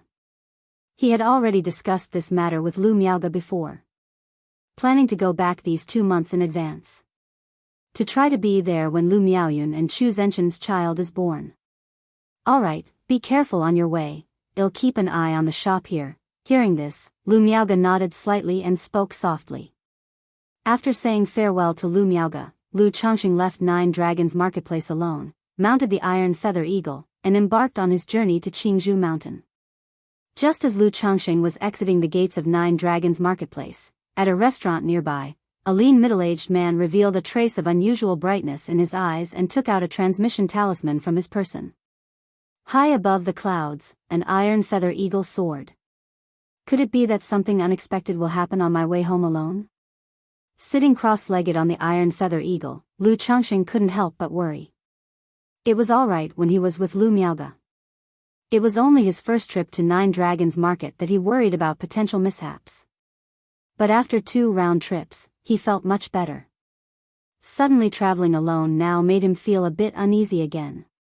Sigh, I really am a person who fears death and lacks a sense of security. Even with 34 superior grade talismans, 1 supreme talisman, and a talisman treasure on me, I still feel insecure. Lu Changxing shook his head slightly, with a clear understanding of himself. After the Iron Feather Eagle flew for half a day, the unease in Lu Changxing's heart calmed down a lot. He thought, how could there be so many dangers? However, Just at that moment, Screech, the iron feather eagle, soaring through the clouds, seemed to be stimulated by something, letting out a sharp and noisy cry. It made Lu Changsheng, who was sitting quietly on its back, feel his heart leap. Before he could understand what was happening, the iron feather eagle spread its wings and dove towards a mountain peak below. What's going on? Lu Changsheng quickly grabbed the iron feather eagle's feathers to avoid being thrown off and took out the beast control token. Through the beast control token, he could sense an anxious and restless emotion coming from the iron feather eagle. As if something on the mountain peak ahead was luring it. Could it be that there's some rare treasure or spirit fruit maturing on that mountain peak? Lu Changsheng's first thought was that. However, he didn't entertain such thoughts. Because it is recorded in the books that when most rare treasures and exotic fruits mature, powerful demon beasts will be guarding them. It wasn't something he, a mere 4th-level Qi refinement weakling, could contemplate. Lu Changsheng didn't think any further. He immediately used the beast control token to soothe the iron feather eagle and commanded it to continue flying on the path. The iron feather eagle, which was diving towards the mountain peak, hesitated slightly at his command. But the next moment, it let out an even noisier cry from its beak and furiously dove towards the mountain peak ahead. This is definitely not the maturation of some rare treasure. The iron feather eagle, having been tamed, would normally never disobey an order and go out of control under normal circumstances. Lu Changsheng's face darkened, holding tightly to the iron feather eagle, realizing something was not quite right. But facing this situation, he didn't know how to handle the emergency. As the iron feather eagle got closer and closer to the mountain peak, suddenly, swoosh, swoosh, 2 sounds of slicing through the air rang out. Lu Changsheng immediately saw 2 sword lights shooting towards him like rainbows. The cold gleam of sword qi breathed in and out in the air, emitting a buzzing sound that intimidated the soul. Not good. In that moment, even if Lu Changsheng was slow to react, he realized that he was being ambushed. He understood why the iron feather eagle had suddenly gone out of control. Without waiting to think more, 2 flying swords were already coming at him, one before the other. Clang! Clang! When the 2 flying swords neared his body, he saw a green qi barrier appearing around him, accompanied by the rustling sound of his magical robe fluttering, and a pale light from the spirit pendant on his chest, forming a water blue shield, stopping the 2 flying swords outside. These were the passive body-protecting techniques of his robe's magic artifact and the spirit pendant. However, under the onslaught of the flying swords, both protective techniques dimmed considerably. Lu Changsheng's face darkened. Without time to be scared or hesitate, he immediately took out a talisman from his storage bag. He used a flying ascension talisman and a golden light barrier talisman on himself, causing the wind to rise under his feet and a sense of lightness to envelop him, allowing for brief flight, and a thick layer of golden bell enveloped him. Clang! Clang! The 2 sharp rainbow-like flying swords struck at Lu Changsheng again, colliding with the bell and producing 2 sonorous metallic sounds. Even with the protection of the golden bell shield talisman, Lu Changsheng felt a great force shock his body. But the shock didn't harm him, it merely made him somewhat unsteady on the back of the iron feather eagle. Escape! Without hesitation, Lu Changsheng, aided by the flying ascension talisman, leaped into the air from the back of the iron feather eagle and fled in the opposite direction. Now that he knew someone was setting him up, he also roughly guessed why the iron feather eagle lost control and was frantically diving towards the mountain peak. It was certainly not because of some exotic fruit maturing. It was a demon-attracting fragrance. A kind of incense made specifically for demon beasts. It was capable of attracting demon beasts, making those with little spiritual intelligence be instinctively drawn by it, filled with wildness. Many hunters and cultivators would use demon-attracting fragrance to lure and hunt demon beasts. The way the iron feather eagle was behaving, it was most likely affected by the demon-attracting fragrance. Chapter 102, 2 Mere Energy Refinement. Late-stage cultivators dare to ambush me? So he had no choice but to abandon it. Trying to run, where do you think you're going? I've been squatting on you for so long, did you really think you could escape? Seeing Lu Changsheng trying to flee with the help of a flying ascension talisman, 2 figures, one fat and one skinny, immediately shot up into the sky from the mountain peak where the iron feather eagle was diving. They were stepping on a round flying artifact, rapidly pursuing Lu Changxing. Controlling a flying artifact. Both these men are at the energy refinement late stage. When Lu Changxing saw the two figures that appeared, his heart sank once again. He knew that with the speed granted by the Flying Ascension Talisman, he would never be able to outrun these two men. He decided to land on the spot and try to escape using an escape talisman. This kid was able to pull out 3 superior grade talismans. He must have other life-saving talismans on him. We absolutely cannot let him get away. However, these two were not simple characters. Both their eyesight and techniques were exceedingly shrewd. While chasing Lu Changxing with the flying artifact, they controlled 2 flying swords to continue attacking him, blocking his escape route. They also cast various spells, treating him like a live target, causing the golden light around Lu Changxing to rapidly dim. This won't work. In this situation, it's difficult to even land. Lu Changxing knew that he was a live target. To rely on talismans to hold on until he landed and then try to escape using another talisman was very unlikely. Moreover, he didn't know whether the other two had other means of pursuit. The best plan was to retaliate and kill the 2 men. So what if it's the energy refinement late stage? They're just 2 energy refinement late stage cultivators. With the talismans and talisman treasures I have on me, should I be afraid of those at the energy refinement late stage? With a fierce look in his eyes, Lu Changxing promptly applied another golden bell shield talisman to himself, ready to counterattack. Another golden bell shield talisman? This kid is just a middle grade talisman master. How can he have so many superior grade talismans? Indeed, a fat sheep. All that waiting hasn't been in vain. The fat and skinny duo, seeing this, had their eyes gleaming sharply, filled with greed and viciousness. Just as they intensified their offensive, Lu Changxing also turned around and threw out a batch of talismans. All of them were middle and lower grade talismans, about 20 in total. This was the most Lu Changxing could stimulate at once with his mental spirit. Any more than that, and he wouldn't be able to control them properly.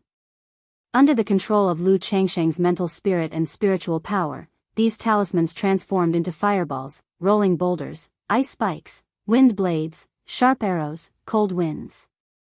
With a ferocious momentum, they all howled towards the fat and tall duo. So many talismans? The dark fat man, upon seeing this, was shocked and hurriedly brought out an earthy yellow shield magic artifact to block this overwhelming offensive. Lu Changxing's talismans hit the shield, only creating thuds. While resisting the attack, the dark fat man called out to the skinny white man, "Stop dilly-dallying, get rid of this kid quickly. Otherwise, if we let him use up all his talismans, we'll be at a huge loss." In their eyes, everything on Lu Changxing was as good as in their pockets. Every talisman used was like spending their money. The skinny white man didn't reply, but he harbored the same thoughts, his eyes flashing dangerously. He slapped his storage bag, and with a spell gesture, summoned a cold gleaming curved saber magic artifact. Like a crescent moon, the curved saber flew towards Lu Changxing with a swiftness that cut through the air. However, at this moment, Lu Changxing also applied another golden light barrier talisman on himself, and simultaneously cast 3 more talismans. The previous assortment of middle and lower grade talismans was just the appetizer. It was merely to distract them for a moment. Now was the main event. Hum. A sound like thunder rumbled through the void, causing the air to tremble slightly. Superior grade talisman, soul-shaking talisman. It was designed to shock the mental spirit of others, inducing panic, fear, and unease.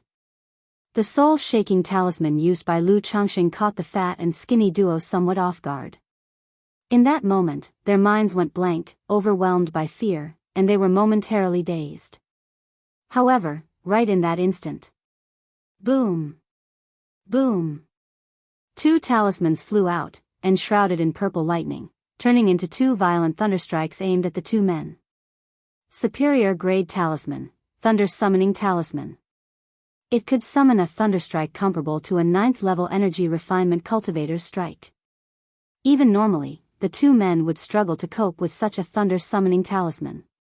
Especially now, caught off guard by the soul-shaking talisman, their mental spirits compromised. Boom!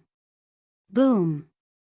The shield magic artifact that the dark fat man had summoned, already barely holding up under the relentless barrage of talismans, could hardly block it all. When the thunderstrike hit, the earthy yellow shield flew straight out of his hands, and while he was still not back to his senses, was overwhelmed by the talisman offensive. The skinny white man, with a somewhat stronger will and mental spirit, quickly regained his composure. His eyes flashed with lightning, and he frantically generated a body-protecting chi barrier around himself. But at that moment, it was already too late. Ah! No! The body-protecting chi barrier shattered like flimsy paper under the ferocious attack of the thunder-summoning talisman. Soon after, the man let out a roar of unwillingness and disbelief. Suddenly, two charred bodies fell from the sky. Both bodies turned to char, crumbling into ash in midair. The curved saber magic artifact that was still attacking Lu Changsheng's golden light barrier lost spiritual power support and fell straight down from the sky. They're dead just like that? Holding the thunder talisman and golden light barrier talisman treasure, Lu Changsheng, still ready to continue, saw that the two men were turned to char under the attack of the thunder summoning talisman and fell from the sky. He was momentarily stunned. It was just getting started, and the two men were already gone. But in an instant, he understood clearly that the battles between cultivators often ended in the blink of an eye. Chapter 103, Two Mere Energy Refinement Late-Stage Cultivators Dare to Ambush Me? A single misstep, a mere carelessness, could easily result in death and the end of one's path in cultivation.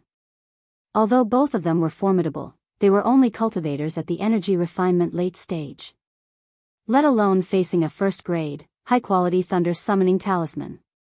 Without enough preparation to defend oneself, a single middle-grade talisman could potentially cost one their life directly. At this time, Lu Changsheng finally let out a slight sigh of relief. He let the heart that had been stuck in his throat settle down. That was close.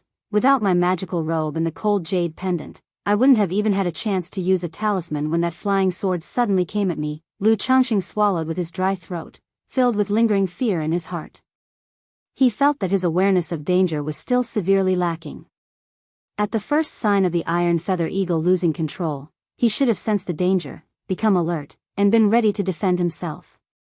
Instead of waiting like just now, realizing the problem was dangerous only after the flying sword had come out and was about to strike.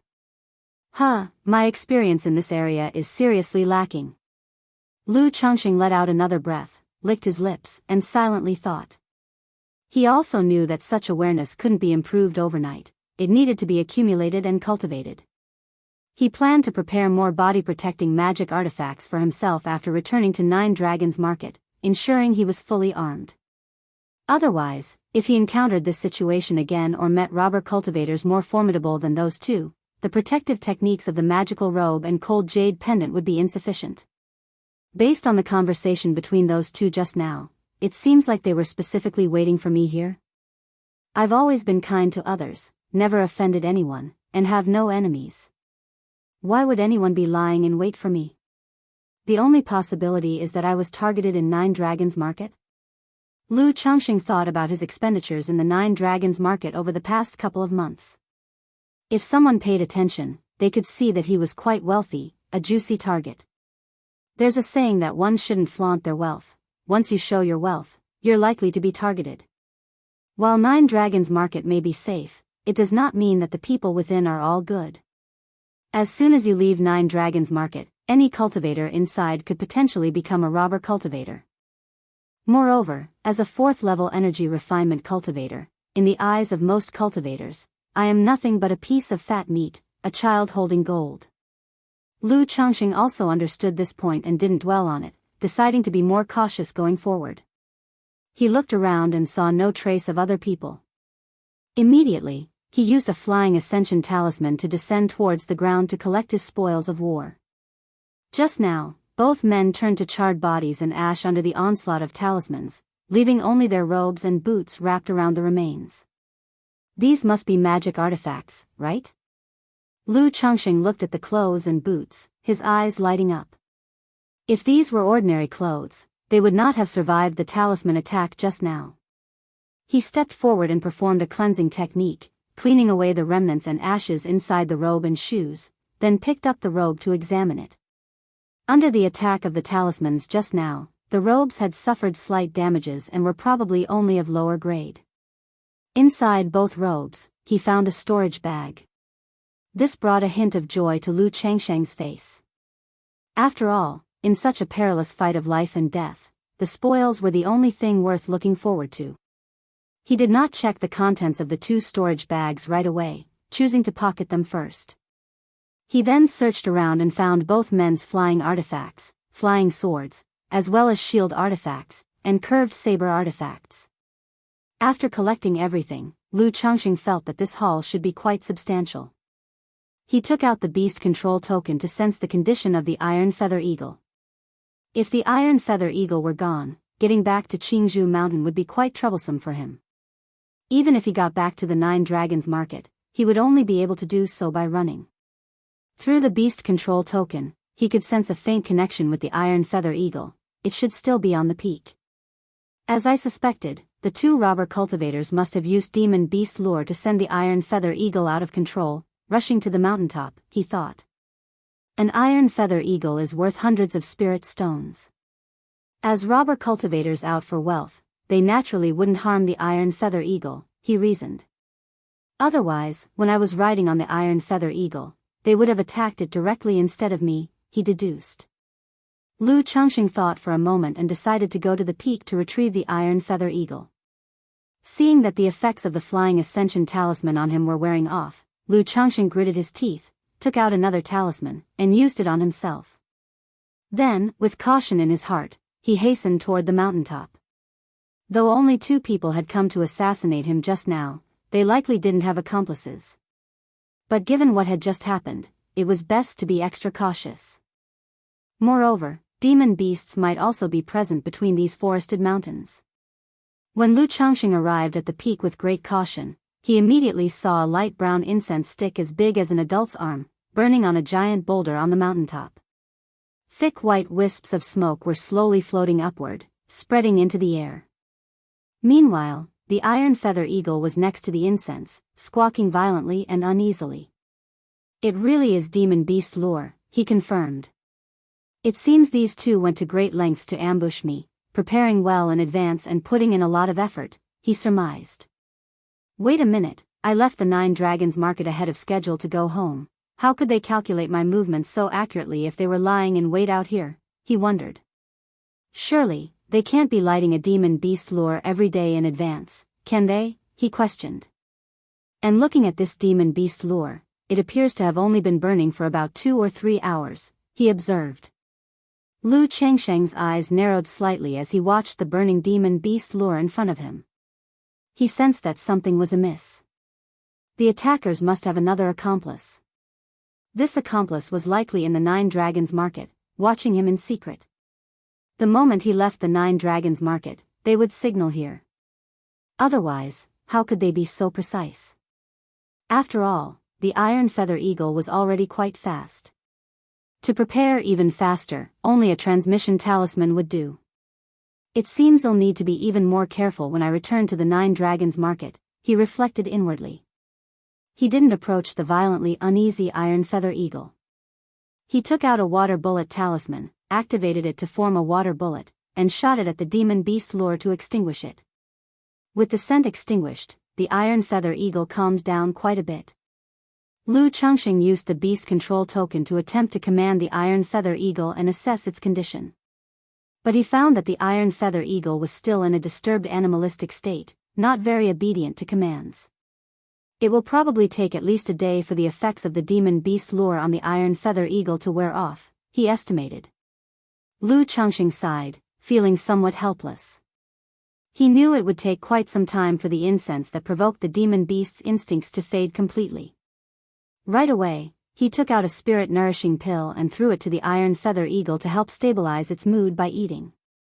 Then he used the beast control token to store the Iron Feather Eagle back into the spiritual pet bag, planning to find a cave to hide in for the time being. Otherwise, if he waited here for the Iron Feather Eagle to recover, the accomplices of the two robber cultivators from earlier might arrive any moment. Chapter 104, Fairy, please conduct yourself with dignity. _1 Lu Changxing, using a flying ascension talisman, flew at full force and arrived at a cliff cave several miles away. He used a purification talisman to check himself all over, to see if there were any tricks left behind. After confirming there were no problems, he began to clean up the loot in the 2 storage bags. In total, there were 362 spirit stones, 3 lower-grade magic artifacts and 1 middle-grade magic artifact, a number of elixir medicines, a number of spiritual medicines, a number of talismans, a bunch of miscellaneous items. Lu Changxing estimated that these items were worth 600 to 700 spirit stones. Adding the vestment robe, magic boots, flying sword, shield, curved saber, and flying artifact he had just acquired, it casually amounted to over 1,000 spirit stones. It could be said to be a huge sum of money. A hint of joy appeared on his face. This haul was much more significant than what he had collected before at Bullhead Mountain. One could only say that there were different levels of robber cultivators. Being a robber cultivator at a place like Nine Dragons Market was certainly more prosperous than in a mundane place like Bullhead Mountain. Of course, the risk was also much higher. Lu Changxing took out a high-grade purification talisman and purified all the items to check if there were any problems. Indeed, under the effect of the purification talisman, 3 items showed signs of branding marks. After destroying these items along with some other suspicious ones that he did not recognize, Lu Changxing continued to flee to another place.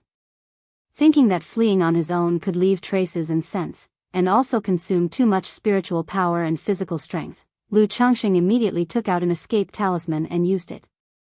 Suddenly, spiritual light surged around him, enveloping his entire being as he dove into the ground, traveling swiftly like a mole before bursting forth. In less than the time it takes to drink a cup of tea, Lu Changxing appeared several miles away. Phew! As soon as Lu Changxing emerged from the ground, he breathed in the air. He immediately smelled a stench. Gurgle. He turned his head and saw, not far off, a black wild boar over 2 to 3 meters tall and 5 to 6 meters long, with hair like pine needles, staring at him. Its snout was puffing white smoke, and its tusks were sharp and fierce. A demon beast. With one look at the large wild boar, Lu Changxing's heart skipped a beat, knowing that it was not an animal, but a demon beast. Gurgle. Before he could take another look, the large boar let out a low roar, its tusks emitting a faint black light, and charged straight at him.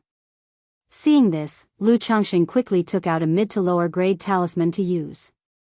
The talisman burst into light, transforming into a barrier of water and light that protected him.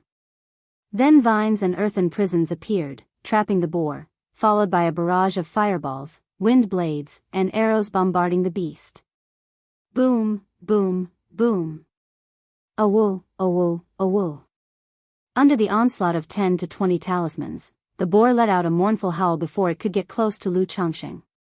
Its body scorched black, blood gushing out, it eventually collapsed with a cry of agony. This should only be a first-grade beginner demon beast. Perhaps I could have killed it with my flying sword with a bit of effort. This feels rather wasteful. Lu Changxing looked at the fallen boar and shook his head slightly. Just one of his talismans cost tens to almost 100 spirit stones. And a beast like this, if sold, probably would fetch around 100 spirit stones only. Moreover, with its body so severely damaged by his talisman assault, the price would definitely be a lot lower. Forget it, such a small thing isn't worth skimping on. After all, I only have one life. I'd rather waste a bit than make a single mistake. Lu Changxing consoled himself with a word, not feeling too heartbroken. He took out his flying sword, roughly butchered the large wild boar, and stuffed it into his storage bag. Storing demon beast meat in the storage bag also had a shelf life. Probably after 7 or 8 days, the quality of the meat would be affected. However, upon returning to Qingzhou Mountain, besides consuming it himself, he could also feed it to the 9 Netherhound. Over the past 2 years, he had mostly fed the 9 Netherhound ordinary raw meat, only occasionally giving it demon beast flesh to eat. It couldn't be helped, as feeding it demon beast meat every day was too expensive to maintain. If he weren't worried about accidents, he would have liked to find a mountain range to let the 9 Netherhound roam free. Waiting for the 9 Netherhound to grow through constant battles and struggles to become a demon king of its own territory, then come back to carry him soaring. After cleaning up the surroundings, Lu Changxing began looking for a place to settle down for the night. He planned to rest for a day and then leave when the Iron Feather Eagle had recovered. During this process, to avoid encountering other demon beasts, Lu Changxing was very careful and cautious. He eventually came across a tiger demon beast in a cave. Without hesitation, Lu Changxing used a talisman to instantly kill the first-grade beginner tiger demon and entered the cave. He planned to spend the night here. It's just for one night, nothing else should happen, right? Lu Changxing lay on the tiger skin rug, feeling somewhat weary. While the use of talismans did not drain him, using so many had taken quite a toll on his mental spirit. After taking a couple of sips of white jade 100 flowers wine, Lu Changxing took out a spirit stone and began to meditate and cultivate. The night gradually fell. In the wilderness between the forests, the sounds of wild animals roaring and shrieking filled the night, making it very unsettling. At this time, dozens of miles away, atop a mountain peak, screech. A giant eagle with pitch-black feathers and wings spanning several zhang landed. On the back of the black eagle stood a stout middle-aged man. The man, dressed in a black robe, seemed to blend in with the night. He hopped down from the back of the eagle, his eyes gleaming faintly in the night, and began to inspect the surroundings. After checking the surroundings, Zhou Guanglong muttered to himself, "It looks like I've been outdone. Just a chi refinement 4th level young master, and he possesses such strength and means?" Then, with a light step, his agile figure leaped into the air and landed back on the eagle's back. Chapter 105, Fairy, please conduct yourself with dignity. The black-winged eagle immediately soared into the night sky. It hadn't flown far when suddenly, a violent surge of light erupted in the distance. This light was so brilliant that it was like a great sun ascending in the night sky, too dazzling to look at directly. What is this? Zhou Guanglong on the back of the black-winged eagle looked toward the source of the light. But with his peak chi refinement cultivation level, he couldn't see it clearly. As the light dimmed slightly, a clash of colorful halos and black-red tornadoes could be seen colliding together, erupting with thunderous booms. Boom, boom, boom. The two streams of light moved across the sky, constantly colliding and sweeping across, unleashing a heavenly turbulence. The shockwaves that landed on the mountains below caused them to tremble violently and crumble incessantly. The fierce birds and beasts in the forest were so frightened that they trembled and fled in all directions. This is a battle between nascent soul immortals. Zhou Guanglong finally made out that within the colorful halos and the black-red tornadoes, there were faintly visible figures, a woman dressed in colorful garments and an old man in red robes. They exchanged blows, lighting up the night sky and making the clouds roll and unfold. "Run, we must quickly escape from here." Seeing that the two nascent soul immortals were moving in his direction, he immediately urged his black-winged eagle to leave quickly. However, at this moment, the large black eagle beneath him, under the astonishing aura in the distance, had already begun to let out cries of fear. "Damn it, I've raised you for so long, and at the critical moment, you're totally unreliable," Zhou Guanglong cursed, seeing his pet mount tremble. But he knew that although his black-winged eagle had high-rank bloodline, it was after all only at late 1st grade. In the face of such terrifying auras from nascent soul immortals, it would instinctively feel fear and terror. It wasn't just pets, he himself was also panicking. After all, this was a battle between nascent soul immortals. If even a slight shockwave hit him, he would be either dead or crippled. Right then, he had the black-winged eagle land straight away, planning to find a place to hide. Otherwise, being in the air was just too conspicuous. He might be noticed by one of the battling nascent soul immortals who found him bothersome and killed him with a flick of their hand. In the night sky, the woman in colorful garments wielded a long sword, and with every swing, rocks and debris were sent flying, creating countless waves. He, Yun Wanshang, you can't escape.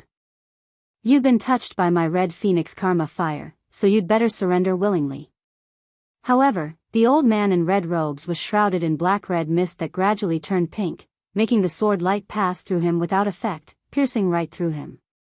Ha ha ha! Around the old man, the pink mist churned, stirring up strong winds and agitating the spiritual energy around him. Amidst the mist, the sound of men's and women's soft moans constantly assailed the mental spirit, stirring up inner desires. So this is a nascent soul immortal, truly terrifying. Zhou Guanglong had just landed when a shockwave hit close by.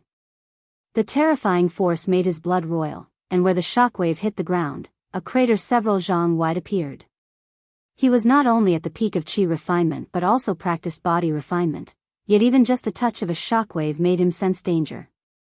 He dashed towards another area, while keeping an eye on the shockwaves above to avoid getting hit. If he died like this, it would be unjust and frustrating. After running for a while, he saw the woman with the long sword in the night sky summon an ancient mirror above her head. This ancient mirror flowed with golden light, which shone like a great sun in the night sky, and shot a fierce light at the old man in red robes. Then with one slash of her sword, a bright golden divine thunder appeared in the sky. Ah, Yun Wanshang, you've actually mastered the divine sword thunder commandment. Confronted by the golden divine thunder, the old man in red robes let out a pitiful, shrieking howl, with blood spurting from his mouth. Yun Wanshang, divine sword thunder commandment, could this colorful-robed woman be none other than Kaiyun true immortal from Qingyun sect? Who is this old man in red robes daring to strike a Qingyun sect's Kaiyun true immortal within the territory of Jiang country? Zhou Guanglong, hiding in the woods, felt terrified upon hearing the scream in the air. But in the next moment, he saw the old man in red robes bring out a small cauldron, from which red flames billowed, setting the heavens ablaze and causing a rain of fire to fall from the sky. Zhou Guanglong was petrified, and without hesitation, he pulled out a hammer-shaped magical artifact to smash out a cave in the nearby mountain wall, where he quickly hid himself. He also took out an umbrella-shaped magical artifact to block the entrance to the cave to avoid being hit by the rain of fire. Truly, when immortals fight, mortals suffer. I, Zhou Guanglong, am at least a figure of some status and have seen all sorts of scenes. But in front of nascent soul immortals, I am nothing but an ant. Zhou Guanglong gasped for breath in the cave. Soon, there was a shaking of the ground and tremors of the mountain, and after a while, things seemed to calm down outside. Just as he was considering whether to go out, he heard voices talking outside. Yun Wanshang, you're being burnt by the red phoenix karma fire. If you don't unite with me, your death is certain. If you agree to unite with me, using your Tongyu phoenix marrow body to heal me and aid my cultivation, I, Huyan Shao, am willing to make the heart demon great oath and henceforth be loyal to you. An old and weak voice rang out. Red Phoenix old demon Huyan Shao. Zhou Guanglong immediately recognized the identity of the old man in red robes upon hearing the conversation outside. He was also a nascent soul immortal of Jiang country. A loose cultivator by origin, but due to his domineering behavior and disregard for all prohibitions, he was also called Red Phoenix Old Demon. He never would have thought that this Red Phoenix Old Demon would dare to lay hands on a Qingyun sect nascent soul immortal and even seek to practice cultivation in union with her. Cough, cough, you can dream on. A crisp and icy voice responded. If you refuse, the karma fire will surge, and if it erupts, both of us will die here today. Chapter 106, Fairy, please conduct yourself with dignity. In the Red Phoenix True Scripture I cultivate, there is a dual cultivation secret technique. As long as you're willing to become my Tao companion, in the future we both may have hope for nascent soul. The voice of Red One Old Demon was weak as he continued to speak. Huff. I'd rather die than, cough cough, let you, the cool voice of Cloud Gown Fairy rose, but it became more hurried, with panting breaths. Your body is already burning with Red Phoenix karma fire, I wonder how much longer you can suppress it, cough cough cough. The voice of Red One Old Demon was weak and sinister. You, huff, huff, won't you come out? At that moment, Cloud Gown Fairy's voice grew louder and more urgent, also carrying a captivating charm. Zhou Guanglong in the cave knew that the fairy of colorful clouds was addressing himself. Although he possessed the peak chi refinement cultivation level, how could he possibly conceal it from this nascent soul immortal? Another person? Cough cough, the voice of Red One Old Demon grew colder. Zhou Guanglong walked out from the cave and saw immediately in front of him a woman lying on the ground, clad in a colorful, radiant flowing gown made of gauze. The woman appeared to be in her mid-20s, her hair lightly coiled up and fixed with a glaze hairpin, a breathtakingly beautiful face at this moment flushed like peach blossoms, her slightly dazed beautiful eyes, and slightly parted lips, gently panting. Although he only heard of her great reputation and had never seen her in person, he knew at this moment that this supremely elegant woman was none other than the fairy of colorful clouds, Yun Wanshang, from Qingyun sect. Not too far away on the ground lay a rugged-faced old man in red robes. Presumably, he was Red One Old Demon. The old demon looked unspeakably miserable. Not only was he vomiting blood, but there was also a huge sword wound cavity in his chest, with golden sword energy rampaging within it, making his whole Bodis aura chaotic and struggling desperately. I am an elder of Qingyun sect, Yun Wanshang, and this person is Red One Old Demon. As long as you help me eliminate him, my Qingyun sect will surely thank you heavily. Huff, huff, huff, Yun Wanshang said to Zhou Guanglong, but now her face was flushed like peach blossoms, and even speaking seemed very hard for her. Kid, don't listen to her. What benefits can her Qingyun sect offer you? I suppose you're just one step from foundation establishment, right? You only need to bring her to me to help me heal, and afterwards, I will take you as my disciple, assist you in foundation establishment, and even core formation is not impossible.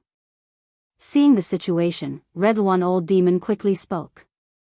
Zhou Guanglong paused upon hearing the words of the two, glanced at Yun Wanshang, and then at Red One Old Demon. Kid, rest assured, I am willing to make a heart demon great oath. As long as you are willing to lend me a hand, even if I can't guarantee true elixir for you afterward, I will ensure you form a false core. Red One Old Demon pressed his advantage. Your words are witnessed here. Hearing this, Zhou Guanglong was visibly shaken and spoke. He took the path of a robber cultivator to strive for foundation establishment and become a foundation establishment great cultivator. As for core formation, that was something he didn't even dare to dream of. At this moment, moved by Red One Old Demon's promise of a false core, he was tremendously tempted. After all, Qingyun's sect was not even within his considerations. If his actions were known by Qingyun's sect, even if the sect forgave him, he would not receive any substantial benefits. Huff, huff, huff, how can you believe the words of this demon head? Huff huff huff, Yun Wanshang, seeing Zhou Guanglong seemingly to side with Red One Old Demon, showed a trace of panic in her dazed beautiful eyes, gasping as she spoke. I, Huyan Shao, have never sworn an oath in my life. If you don't believe me, cough cough cough. I can swear now. I, Huyan Shao, swear that today, Red One Old Demon, unable to move as he lay on the ground, forcibly lifted his palm and began to swear. For cultivators, a heart demon oath, the higher the cultivation level, the more binding it is.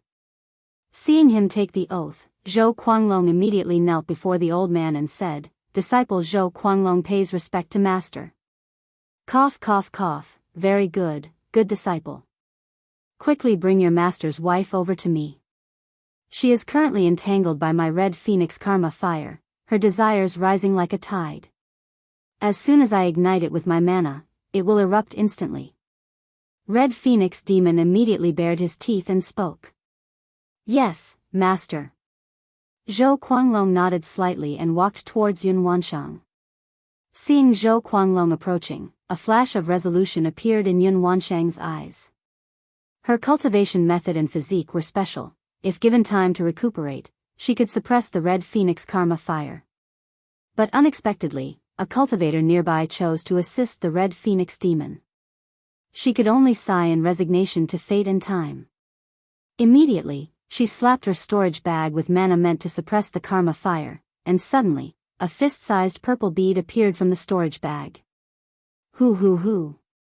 The bead burst into light, thunder and earth fire filling the air, and directly turned Zhou Quanglong and Red Phoenix Demon into ashes. At that moment, the only clarity left in Yun Wanshang's beautiful eyes vanished. Her body quickly became hot, her skin like creamy white jade visibly turning pink. And just then, as if by instinct, she sensed something in the midst of the void and shot out like a divine rainbow. Meanwhile, not far away, inside a cave. Holy shit, it's finally quiet. The power and commotion just now, what level of fighting was that? It was terrifying, Lu Changxing said. Seeing that there was no noise outside and everything was completely quiet, he breathed a long sigh of relief and let the anxiety that had been caught in his throat dissipate. Anyone cultivating quietly at night would panic if suddenly there were rumbles, and two people began to fight, causing earthquakes and landslides. Sigh, I'll head back early tomorrow morning as soon as the Iron Feather Eagle recovers. I won't run back and forth anymore. It's better to bring Miaoyun and Jinjin directly to the Nine Dragons Market from now on, he pondered. Otherwise, constantly traveling back and forth, I might encounter danger. Lu Changxing thought to himself, feeling it's best not to leave the house if it isn't necessary. The outside world is just too dangerous. However, at that moment, a fragrant breeze suddenly wafted over. Before him appeared, seemingly out of nowhere, an exquisitely beautiful woman wearing colorful garments. Lu Changxing was taken aback by the sudden appearance of this breathtakingly beautiful woman. He hadn't even grasped how she had appeared.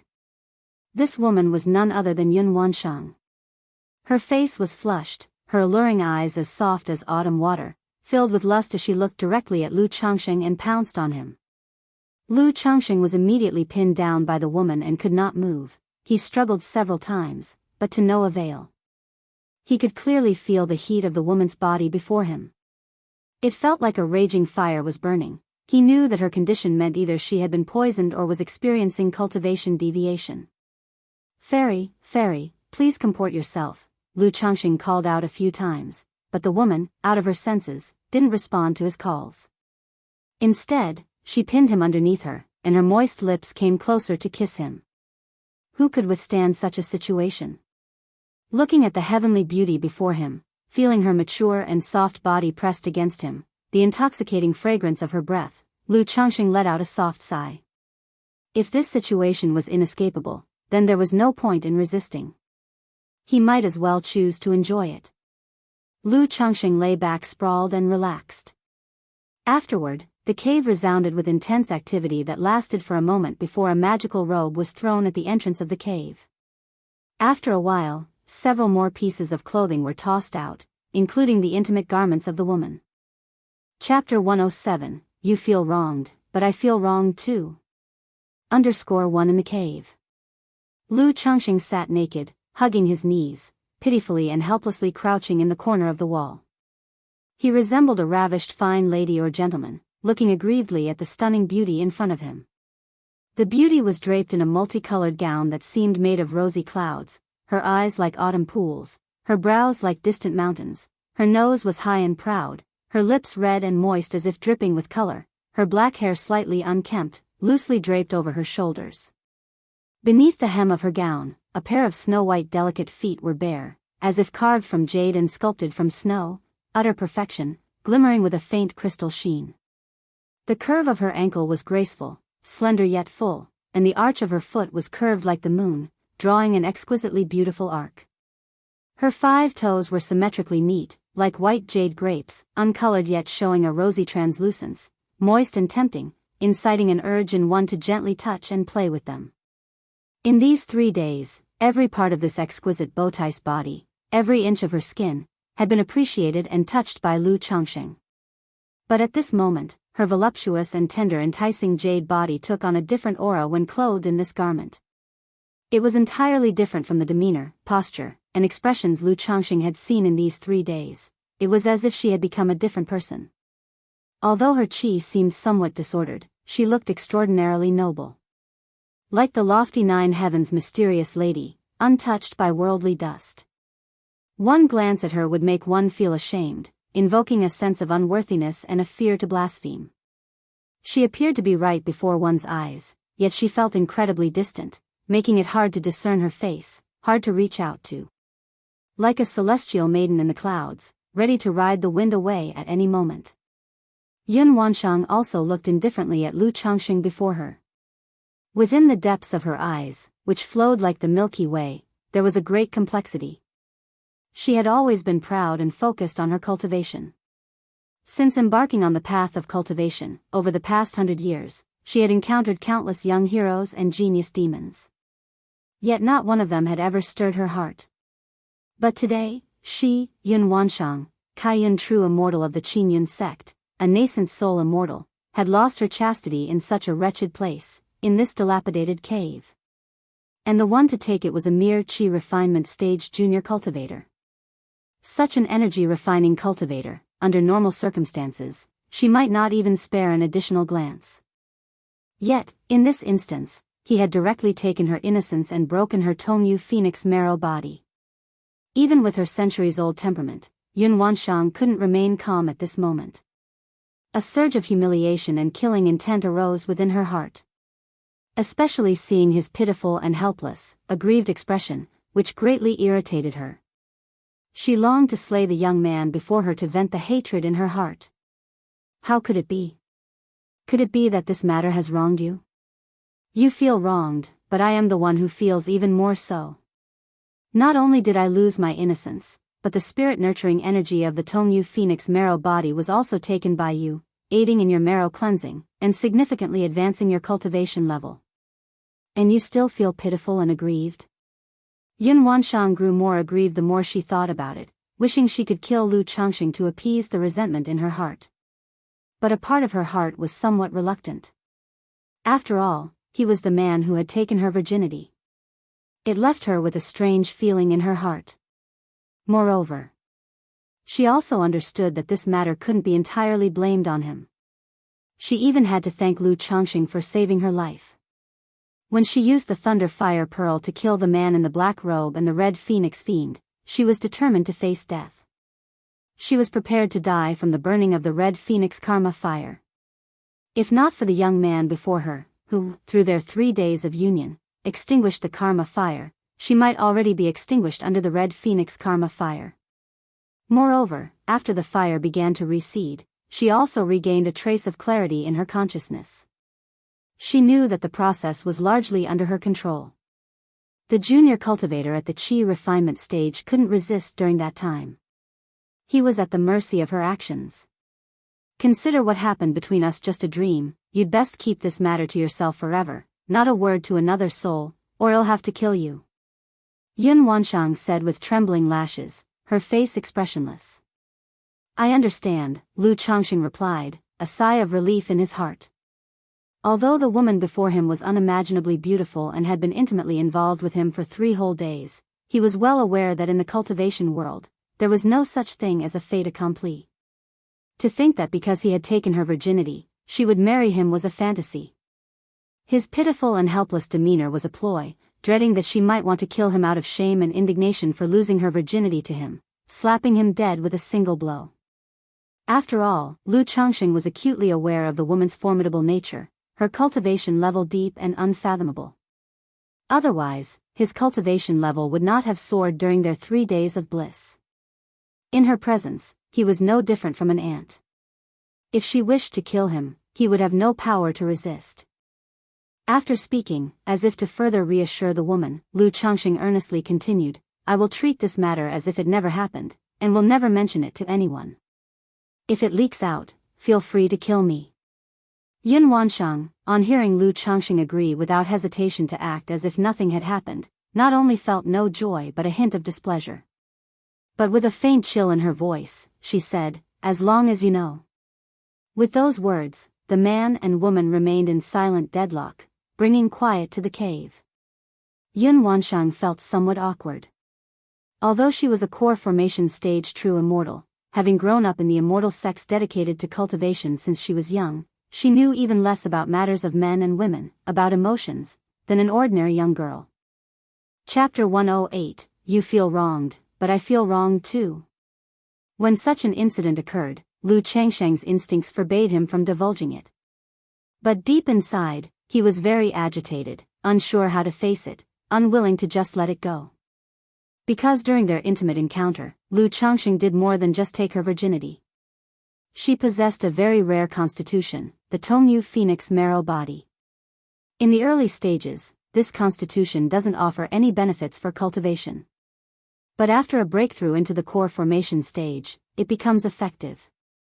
A strand of spirit-nurturing energy would emerge within her body. This spirit-nurturing energy has the effect of purifying the true elixir and enhancing the consolidation of the nascent soul. Yet this spirit-nurturing energy, after her Tongyu Phoenix marrow body was deflowered, automatically entered Lu Changsheng's body. And there's no way to reclaim or regenerate this energy. It can only grow and be nourished within Lu Changsheng's body, using their Tongyu Phoenix marrow bodies and a secret dual cultivation technique as a catalyst. Thus allowing the spirit-nurturing energy to benefit both the man and woman in refining the true elixir and enhancing the nascent soul. Previously, even though the Red Phoenix Fiend submitted and pledged loyalty to her, he desired to dual cultivate with her, precisely because of her Tongyu Phoenix marrow body and the spirit-nurturing energy within it. But now, her spirit-nurturing energy has entered the body of Lu Changsheng, a minor cultivator in the Qi refinement realm. She had just checked Lu Changsheng's spiritual root grade. It was only an 8th grade spiritual root. This revelation left her dumbfounded. Such a spiritual root made core formation seem remote, let alone the challenge of achieving the foundation establishment stage. This view of Lu Changsheng made Yun Wansheng speechless. She couldn't fathom how someone with such good looks could have such a poor spiritual root. Having cultivated arduously to core formation and possessing the Tongyu Phoenix marrow body, she could have chosen any suitable husband, with a future prospect of reaching the nascent soul stage, but now, her heart was filled with a sense of grievance. Yun Wansheng stopped dwelling on these thoughts, not wanting to look at Lu Changsheng anymore, as it would only make her more frustrated. With a wave of her hand, a pair of embroidered shoes adorned with lotus flowers flew onto her feet, and she transformed into a rainbow of light and left, disappearing from the cave. Phew! Upon seeing the woman leave, Lu Changsheng heaved a deep sigh. Turning into a rainbow to fly, this woman must be a nascent soul immortal, right? Could it be that the duel that night involved this woman fighting against someone else? Considering the situation, Lu Changsheng mused internally. He also waved his hand, picking up and donning his clothes. Just then, a jade pendant flew steadily from the sky and landed in front of him. This jade pendant can conceal your aura.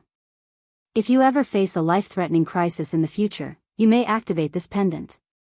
Should you successfully reach the foundation establishment, I may consider giving you a chance. Meanwhile, a cold and indifferent voice sounded in Lu Changsheng's ears. It was Yun Wansheng's voice. Facing a life-threatening crisis, activate the jade pendant? Success in foundation establishment, given a chance? Upon hearing these words, Lu Changsheng picked up the jade pendant, his face lighting up with joy and excitement. It seemed this fairy wasn't as heartless as he thought, who would no longer recognize him once shed put on her skirt. Perhaps she was someone with a cold exterior but a warm heart.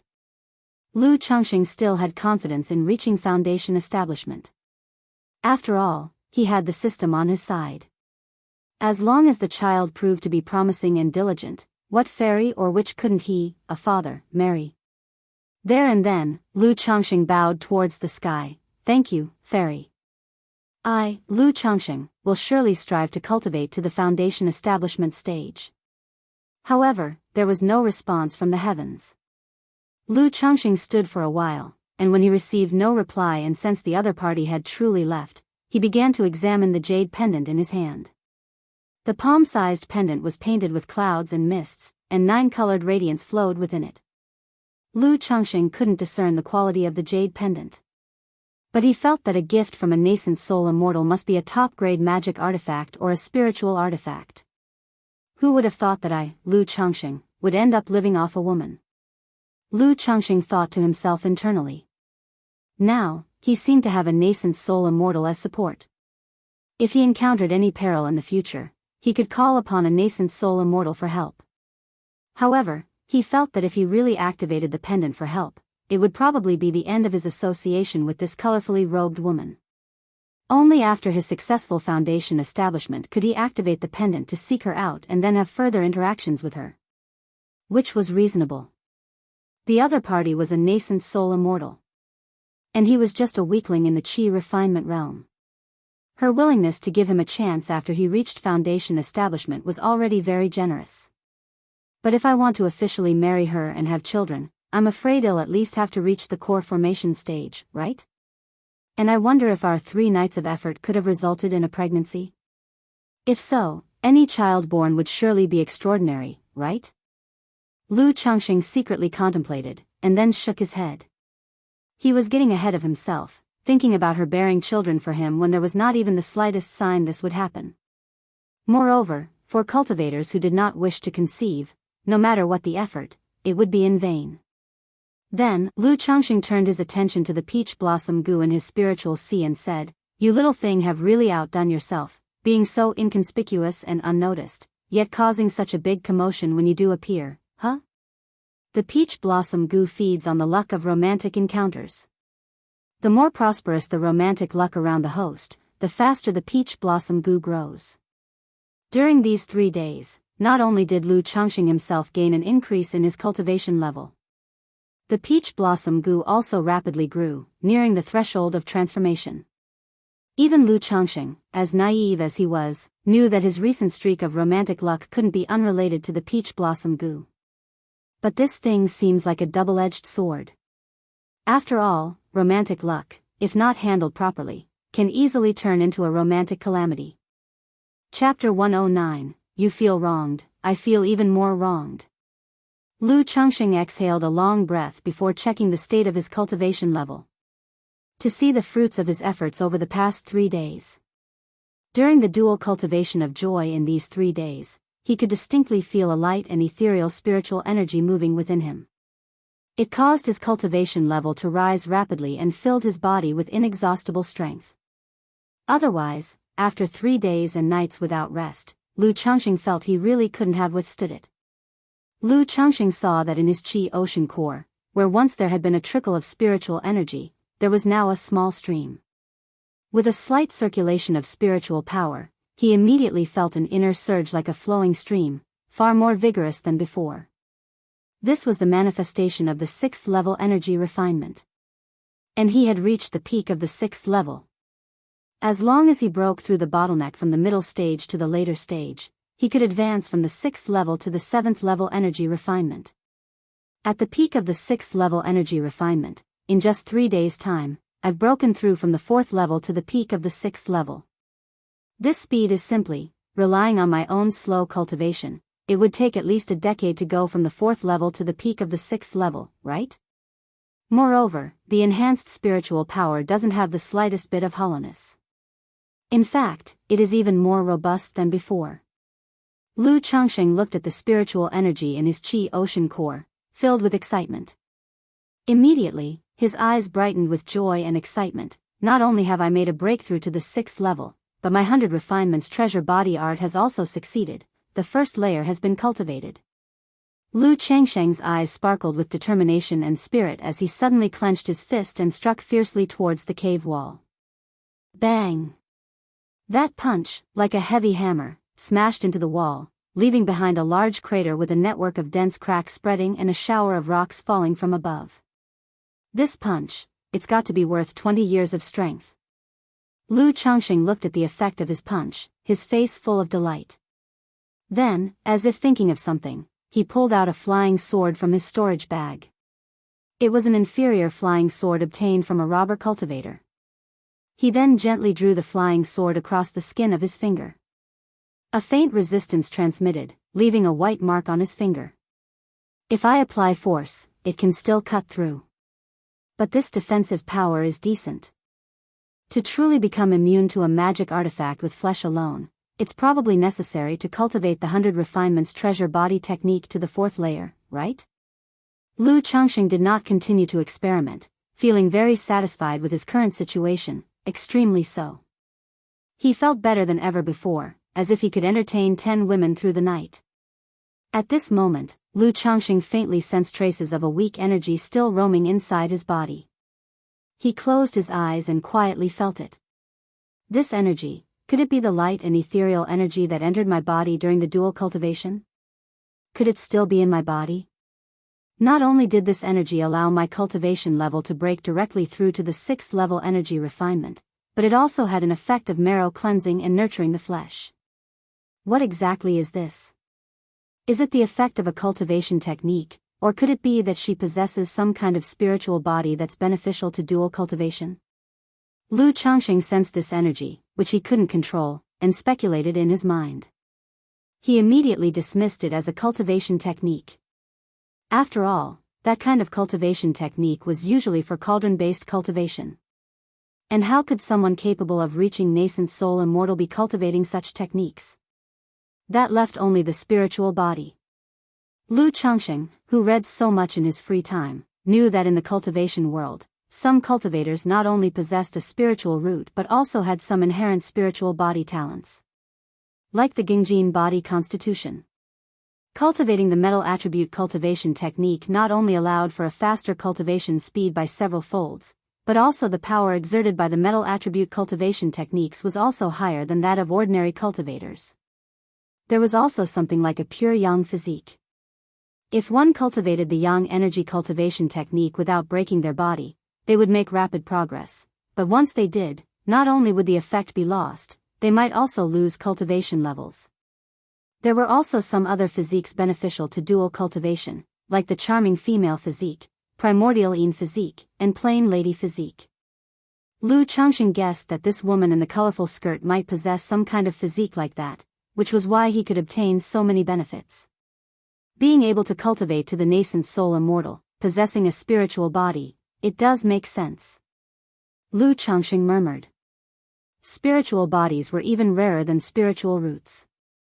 He read in books that even among cultivators, a spiritual body was 1 in 10,000. At the time, Lu Changxing had also thought that if his own child were to have a spiritual body, whether it could give him a boost and let him have a spiritual body too. Did she give me this jade pendant to hide this whiff of light spiritual energy, rather than to hide my cultivation level? Lu Changxing looked at the jade pendant the woman in the colorful skirt gave him, his face showing sudden realization. Initially, he thought that the jade pendant was meant to conceal his cultivation level's spiritual power. Now it seemed he had thought too much. Does this mean that if this whiff of energy is detected by others, it will bring me trouble? Lu Changxing pondered further. Nevertheless, he shook his head. He currently could not control or expel that wisp of energy. With this jade pendant, he should not have to worry too much. Also, with this jade pendant, he shouldn't worry too much about his cultivation level. Otherwise, upon returning home, if the Lu family noticed that he had broken through to the 6th level energy refinement, it would be difficult to explain. After checking his physical condition, Lu Changxing glanced at the iron feather eagle in the spiritual pet bag. The iron feather eagle had already recovered to normal. It was just extremely hungry from not eating for 3 days. Immediately, he took out a spirit-nourishing pill and a large chunk of demon beast meat to feed the iron feather eagle. After the iron feather eagle had its fill, he looked at the cave where he had obtained a supreme opportunity, then mounted the iron feather eagle and flew towards Qingzhou Mountain. Now that his strength had greatly increased, Lu Changxing found his mindset to be much more stable, no longer as worried as when he had just left the 9 Dragons Market. Indeed, cultivation level is the foundation of one's confidence. But I must not become arrogant. I am still a weak chi refinement cultivator, absolutely must not get carried away. However, now that I have the strength of the 6th level energy refinement, I can try drawing supreme talismans. Once I have plenty of supreme talismans, not only will I be safer, but I also won't have to worry about making money.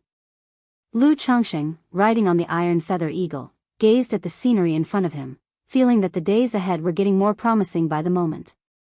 Qingyun Sect. Kaiyun Peak.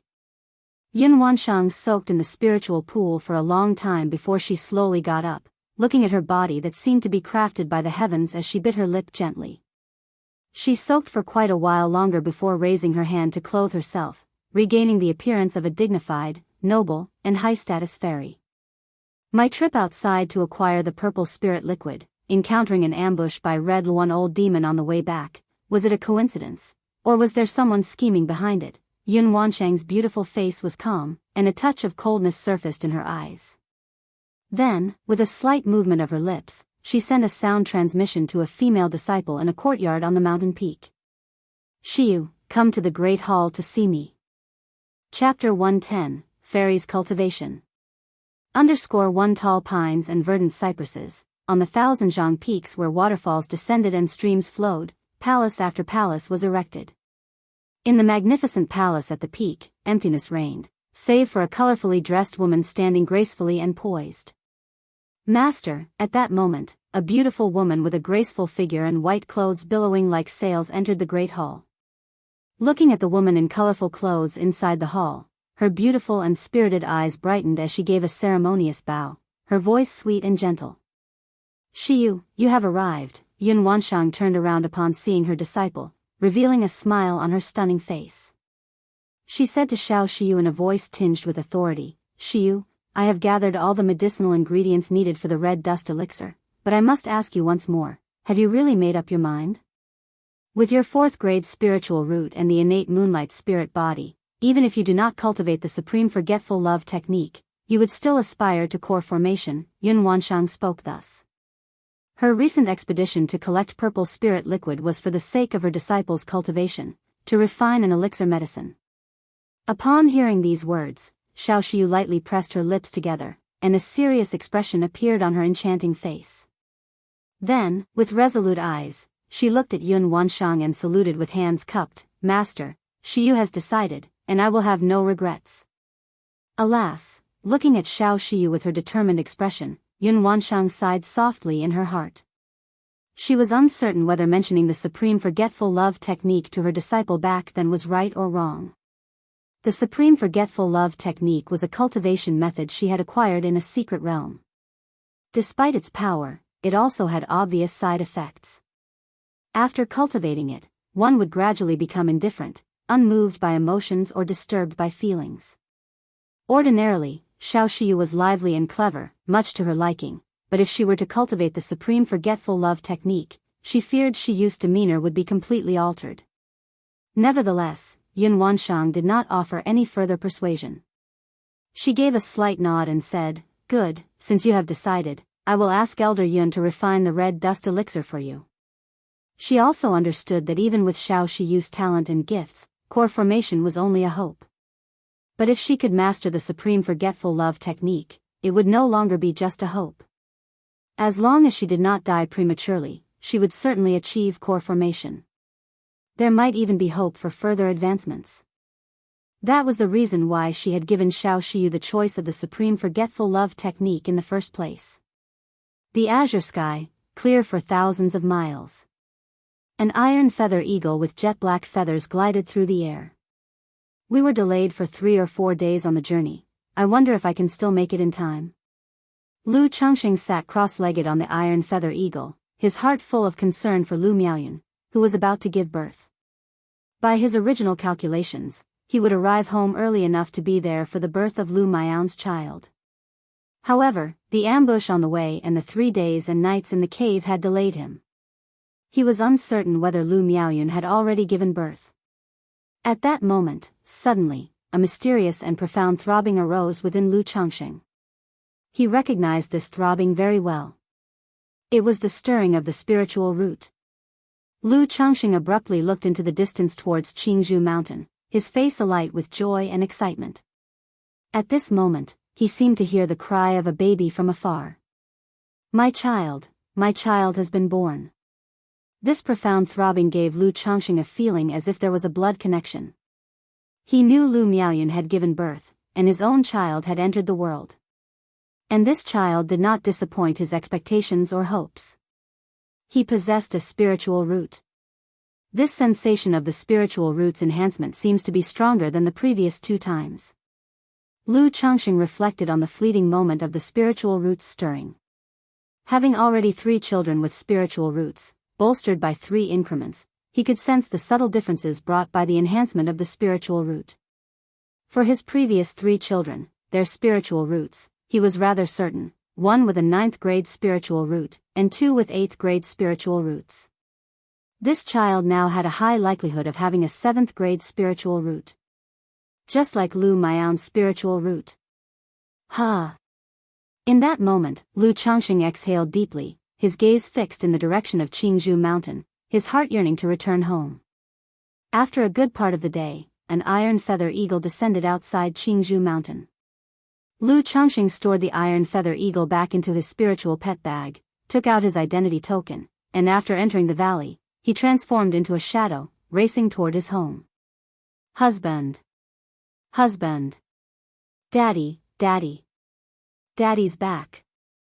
As soon as Lu Changxing stepped into the manor, his wives and the playing children saw him and greeted him with joyful expressions, shouting to Lu Changxing.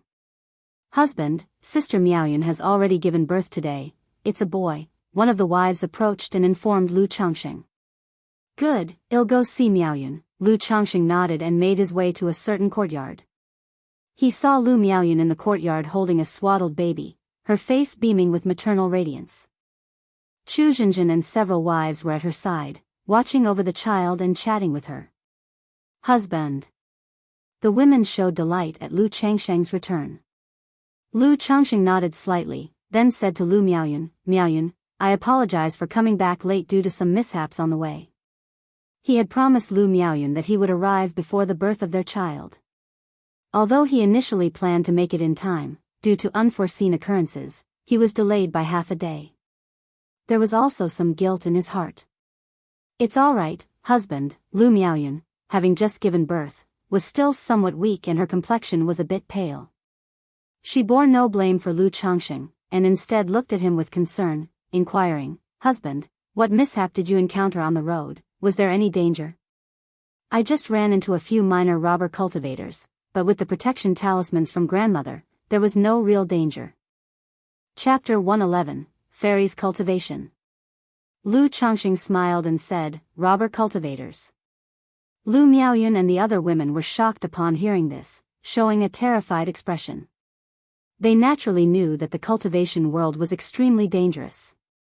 There were many cultivators who bullied the weak, robbed at will, and killed for treasure.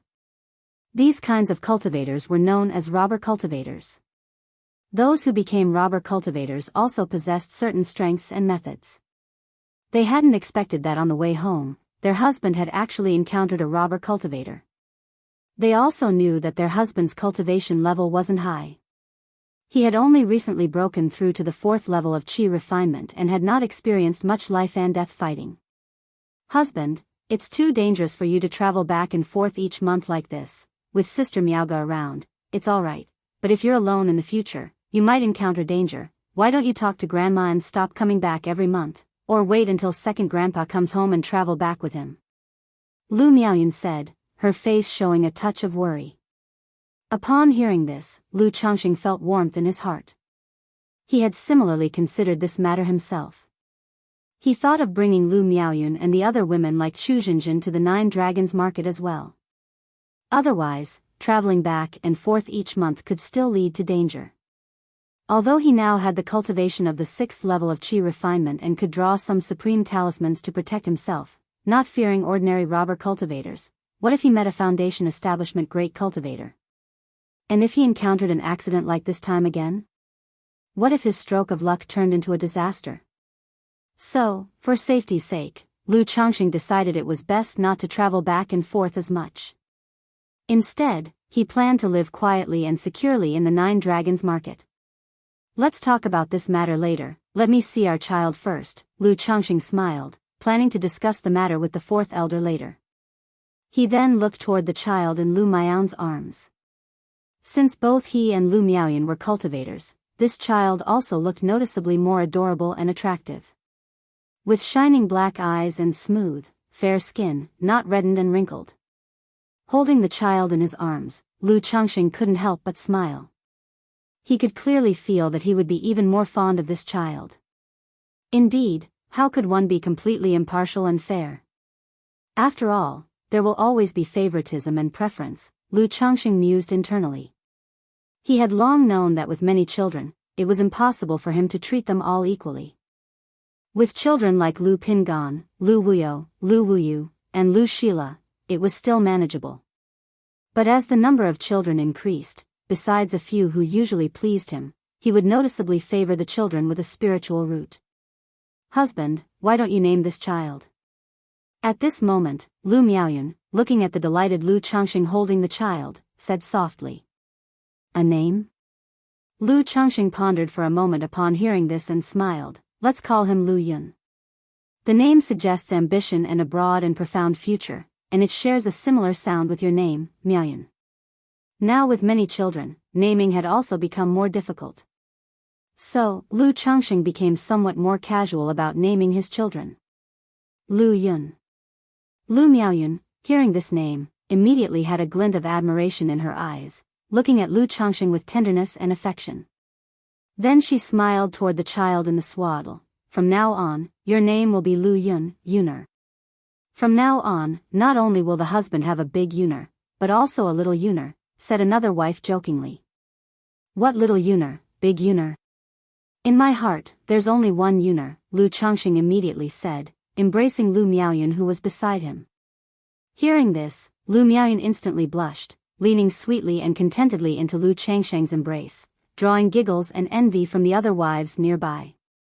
Just like that, Lu Changxing spent time with Lu Miaoyun, Chu Zhenjin, and his numerous wives.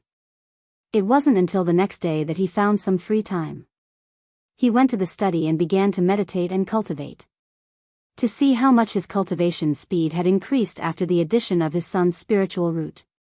After cultivating for an hour, Lu Changxing could sense that his cultivation speed had increased by about 20%. This confirmed to him that his son had a 7th grade spiritual root. The cultivation speed with a 7th grade spiritual root is almost 30% faster than that with an 8th grade spiritual root, and it's easier to break through bottlenecks. Once this child grows a bit and his spiritual root fully matures, my spiritual root will be upgraded to the 7th grade. If the child in Zenshin's womb, due next month, also has a spiritual root, my spiritual root might directly advance to 7th grade. Then I imagine breaking through the bottleneck from the 6th level to the 7th level of qi refinement will be much simpler. Otherwise, I don't know how long I would have to wait to break through from middle to later stage. Lu Changxing's eyes twinkled with great anticipation.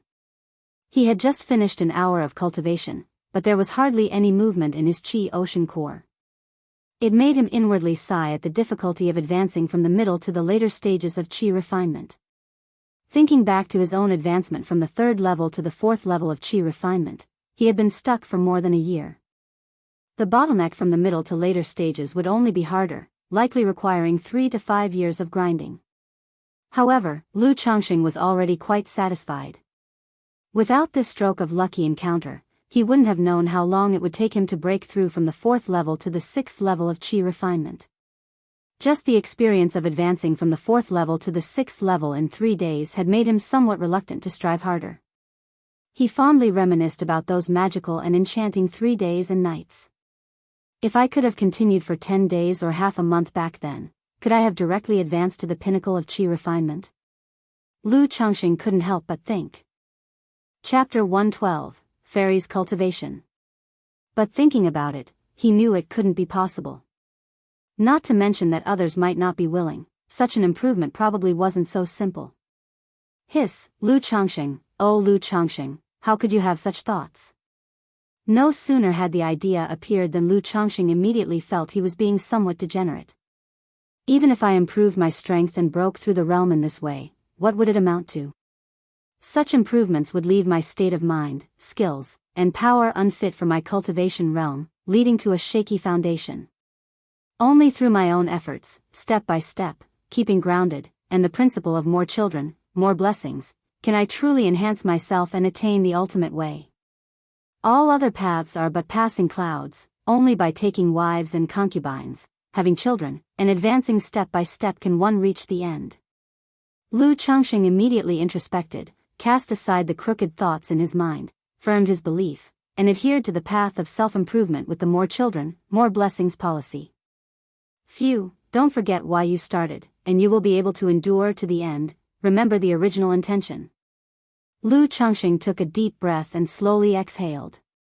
Afterward, he took out his talisman-making tools, ready to attempt crafting a supreme talisman. His biggest issue with crafting high-level talismans before was his cultivation level. Now, having broken through to the 6th level of energy refinement, this issue had been easily resolved.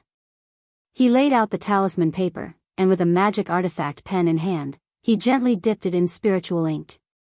Then with his palm, where spiritual power flowed, he transferred it to the pen, making the tip brim with spiritual light.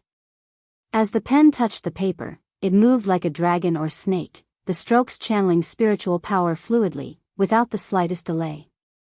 A moment later, Lu Changxing lifted his hand. Arcs of thunder spread over the talisman paper. A first-grade superior talisman, Thunder Summoning Talisman, was made. Previously, Lu Changxing found it somewhat strenuous to craft the Thunder Summoning Talisman. He had to be extremely careful during the process to avoid failure. But now, it was like eating and drinking. With my current cultivation at the 6th level, I should be able to craft 3 or 4 superior talismans at a time. Lu Changxing felt the consumption of spiritual power within his body and mumbled to himself. Before, crafting one Thunder Summoning Talisman would leave him feeling drained. Immediately, Lu Changxing took out another piece of talisman paper and began crafting a first-grade supreme talisman, the Thunder Talisman. As he crafted the Thunder Talisman, a sense of seriousness and concentration appeared on Lu Changxing's face. The spirited pen moved slowly on the talisman paper, outlining one talisman line after another, with the patterns flickering with spiritual light. However, before he was even halfway through the outline, the talisman paper suddenly made a ZZT sound and emitted a puff of smoke. I suddenly broke through to the peak of the 6th level of energy refinement and am not yet familiar with it. My control is still lacking a bit. Lu Changxing shook his head. He immediately knew what the problem was. One issue was the middle-grade magic artifact pen, which wasn't quite up to the task of crafting a supreme talisman. The second was that his control over spiritual power was insufficient. So with both problems combined, the excessive spiritual power during the drawing process caused the lines to be unstable, resulting in a failed crafting. But these weren't real problems, just things that required a bit more familiarization. Feeling the spiritual power within his body, Lu Changxing didn't continue with talisman making. He planned to wait until later when his spiritual power and mental spirit recovered before trying to craft a supreme talisman again. With a cultivation level at the 6th level, crafting a supreme talisman was not an issue. But he could likely only make one at a time, without the possibility of continuous crafting. Having just crafted one superior talisman and half of a supreme talisman, it had taken a toll on him. He needed to take it slow. Moreover, such matters were not to be rushed. Lu Changxing left his home, ready to visit the 4th elder and discuss the matter of running between 2 places. But just as he stepped out, he learned that the 4th elder had already come to his home to visit his great-grandson. Immediately, Lu Changxing headed to the backyard. He saw the 4th elder, with a loving smile, holding his son Lu Yun and chatting happily with Lu Miaoyun. Grandmother. Lu Changxing stepped forward and greeted with a slight bow. Changxing, you're here. The 4th elder nodded toward Lu Changxing and said, I just heard from Yuner that you encountered a robber cultivator on your way back, is that so? Yes, but with the talisman you gave me, Grandma, Changxing didn't experience any mishaps. Lu Changxing said so. Grandma was just thinking, it's indeed dangerous for you to be traveling back and forth alone. Even with a talisman at hand, it's still not safe. Therefore, Grandma thinks, why don't you just stop going to 9 Dragons Market? I can find someone else to manage the spiritual talisman shop there, and you can just stay at home in peace. The 4th elder spoke, saying this. She had wanted Lu Changxing to go to 9 Dragons Market to manage the shop as a way for him to gain experience and learn something. But if any accident were to happen on these journeys, it would be more loss than gain. So, she would rather Lu Changxing stay put at Qingzhou Mountain without going out. Lu Changxing was somewhat surprised upon hearing this. He had thought the 4th elder would allow him not to come back every month. He had not expected the 4th elder to directly suggest that he stay at Qingzhou Mountain and not go out at all. If it had been before, he wouldn't have cared. He would have just comfortably stayed put at Qingzhou Mountain. But now, having tasted the conveniences and benefits of 9 Dragons Market, he had a preference for staying there long term. Otherwise, spending all his days at Qingzhou Mountain, he would miss out on buying materials for the 100 Refinements treasure body art, materials for talisman making, earning spirit stones, or even finding a girl. Grandma, Changxing still wants to go to Nine Dragons Market to experience the outside world. However, I'm thinking of bringing Yuner and the others to Nine Dragons Market later on. When coming back home, I can come with the second elder. Lu Changxing voiced his thoughts. Yesterday, he had also heard from Lu Miaoyun that the second elder would return after a certain period of time as well. That's also fine. With your talent in talisman making, there's not much more Grandma can teach you, and you don't have to come back every month. As for the matter with Yuner, you and your wife can discuss it among yourselves. It's not a problem to come back with the second elder. The second elder comes back almost every 6 months, which is also suitable, said the fourth elder after a moment of contemplation, nodding her assent. She could understand Lu Changsheng's thinking. After all, what 20-something-year-old would want to stay cooped up in Qingzhou Mountain all the time? Shortly after, Lu Changxing finished chatting with the fourth elder, and also discussed with Lu Miaoyun, Chu Zhenjin, and the others about the subsequent arrangements. For this trip, he would stay at home, waiting for Chu Zhenjin to give birth before going back to Nine Dragons Market. As for Lu Miaoyun and Chu Zhenjin, there was no rush to head to Nine Dragons Market.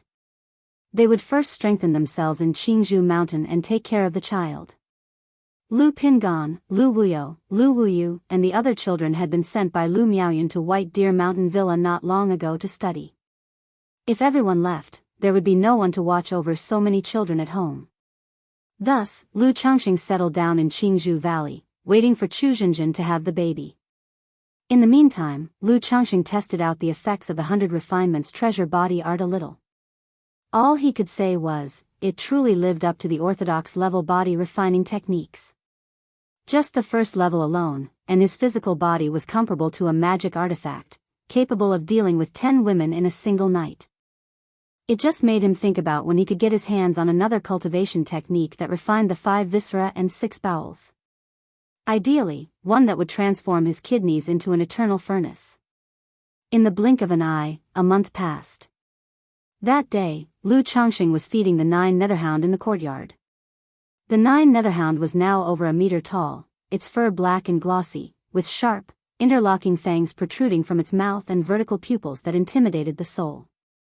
Lu Changxing felt that in a few years, anyone would be able to see the 9 netherhound's extraordinariness. The idea of setting the 9 netherhound free, letting it grow on its own outside, seemed indeed worth considering. Just then, Chu Zhenjin suddenly cried out in pain, signaling that she was about to give birth. Chapter 113, Having a Baby. Pregnancy plus 10. Lottery draw _1 outside the birthing room. Lu Changxing, holding his son Lu Chuanjin and accompanied by several wives and concubines, waited outside. Lu Chuanjin was his first child with Chu Zhenjin, possessing an 8th grade spiritual root. Wah! Soon, a clear cry of a baby echoed from the birthing room, invigorating Lu Changsheng's spirit. However, at this moment, he felt no anomaly, no palpitations. Immediately, Lu Changxing knew. The child Chu Zhenjin bore had no spiritual root. Having anticipated this for so long, upon learning at this moment that the child had no spiritual root, to say there was no disappointment would be impossible. But in a moment, Lu Changxing came to terms with it. Even if both parents had spiritual roots, the probability of their child being born with one was only about 10 to 20%. That Chu Zhenjin's first birth and Lu Miaoyun's child last month both had spiritual roots was already a blessing. How could one expect each and every one to possess a spiritual root? Lu Changxing was quite open-minded about this and walked into the birthing room, still holding Lu Chuanjin. The midwife immediately carefully handed over the swaddled infant to Lu Changxing with a full-faced smile, saying, "Congratulations, young master, it's a baby girl." "Good, thank you for your efforts." Upon hearing the words, Lu Changxing smiled as he took the swaddle and looked at the child. Since Chu Zhenjin's previous child was a boy, and this one was a girl, they were blessed with both a son and a daughter. "Chuanjin, this is your younger sister." Lu Changxing looked at the newborn child and said to Lu Chuanjin. Lu Chuanjin, already a year and a half old, could say some simple words. He looked at his newly born sister with curious eyes, babbling away. Lu Changxing approached the bed and placed Lu Chuanjun down. Seeing Chu Zhenxin's somewhat pale and weak face, Lu Changxing felt pained as he took her small hand, saying, "Zhenxin, you've worked hard." He had always been quite fond of this girl, whom he had saved halfway through her life. One reason was the girl's indeed cleverness and understanding nature that endeared her to everyone. Another reason was that Chu Zhenxin had a spiritual root, and he had had ulterior motives when bringing Chu Zhenxin back to Qingzhou Mountain. Furthermore, given her pitiable background, alone with no one but himself, he afforded her an extra share of affection. Husband. A smile appeared on Chu Zhenxin's face as she softly called out to Lu Changxing, then tried to sit up to look at the child. "Look, how adorable, she will certainly be as cute as you, Zhenxin, when she grows up." Lu Changxing immediately handed the child over for her to see, saying with a smile, "Chuanjun, you must take good care of your sister and protect her, do you understand?" Chu Zhenxin smiled, then turned to her somewhat confused son Lu Chuanjun, and gently said. Seeing Chu Zhenxin's expression, Lu Changxing knew she was thinking of her own childhood, thinking of her brother, Chu Changge. He hadn't told Chu Zhenxin about the news of Chu Change's demon cultivation. He just said that people were searching, but there was still no news. Now, more than 2 years later, with no news of her brother, Chu Zhenxin gradually realized that her brother was likely more unfortunate than fortunate. Thereupon, Lu Changxing took Chu Zhenxin's hand and gently comforted her. "As long as you have me, I will also take good care of all of you and protect you." In this world, wives and children are also his soft spot and one of the driving forces behind his efforts. In his view, if one couldn't even protect one's wives and children, then the path of immortality was cultivated in vain. "Husband, have you thought of a name for this child?" Chu Zhenxin asked, her pretty face showing a sweet smile. "The name. Let's call her Yuzhen." Lu Changxing pondered for a moment and named the little girl in his arms. "Chuanjun, Yuzhen." Chu Zhenxin heard the name, murmured it, and then softly said to the little girl, "Yuzhen, Lu Yuzhen." The infant in her arms also cried out with a wah, as if responding. Seeing this scene, both Lu Changxing and Chu Zhenxin couldn't help but look at each other and smile. Soon after, the couple chatted for a while, and Lu Changxing told Chu Zhenxin to rest well before leaving the room with the children. Atop a solemn, austere, and eerily sinister platform, the cold wind howled. Around the platform stood tall metallic flagpoles, upon which black banners embroidered with various demon patterns flapped. Some had 3 heads and 6 arms, some had ferocious faces, some were covered in eyes, some had the bodies of demons and humans with wings, and others were headless with faces on their chests. These varied and lifelike patterns could chill the hearts of those who saw them, as if they were being watched by demons themselves. In the center of the platform sat a man in his 20s with an austere face and white hair, surrounded by many strange patterns and runes etched around him. At this time, dark red blood traced the patterns, continuously flowing towards the center where the white-haired young man sat. The man's face was contorted in pain, his fists clenched tightly, veins bulging, blood pulsing, and sweat pouring from his body. But the white-haired young man just bit down hard on his teeth, uttering no sound, enduring the ordeal. No one knew how much time passed when suddenly, the demon patterns on the surrounding banners seemed to come to life.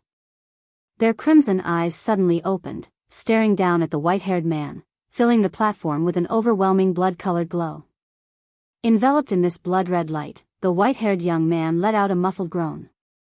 Blood flowed from his eyes, ears, mouth, and nose, and the veins in his body bulged like worms, nearly bursting open. Boom!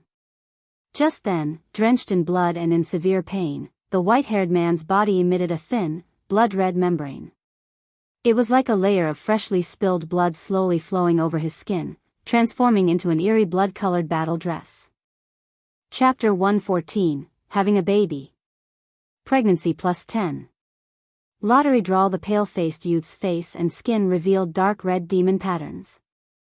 Indeed, in less than a year's time, you've cultivated the demonic technique to completion. Just at that moment, a young man dressed in a black robe, with an exceptionally handsome face, walked out of the void. He looked at the pale-faced youth and revealed a satisfied smile. Then, with a wave of his hand, he and the pale-faced youth disappeared from the platform. For days after Chu Zhenjin gave birth, Lu Miaoge also returned to Qingzhou Mountain. She made an agreement with Lu Changxing to depart for the Nine Dragons market in 3 days. In the following days, Lu Changxing discussed with his wives and concubines, and ultimately decided to let them stay on Qingzhou Mountain. It wasn't just that traveling back and forth was inconvenient. There were so many children at home in need of care, he couldn't bear to leave them.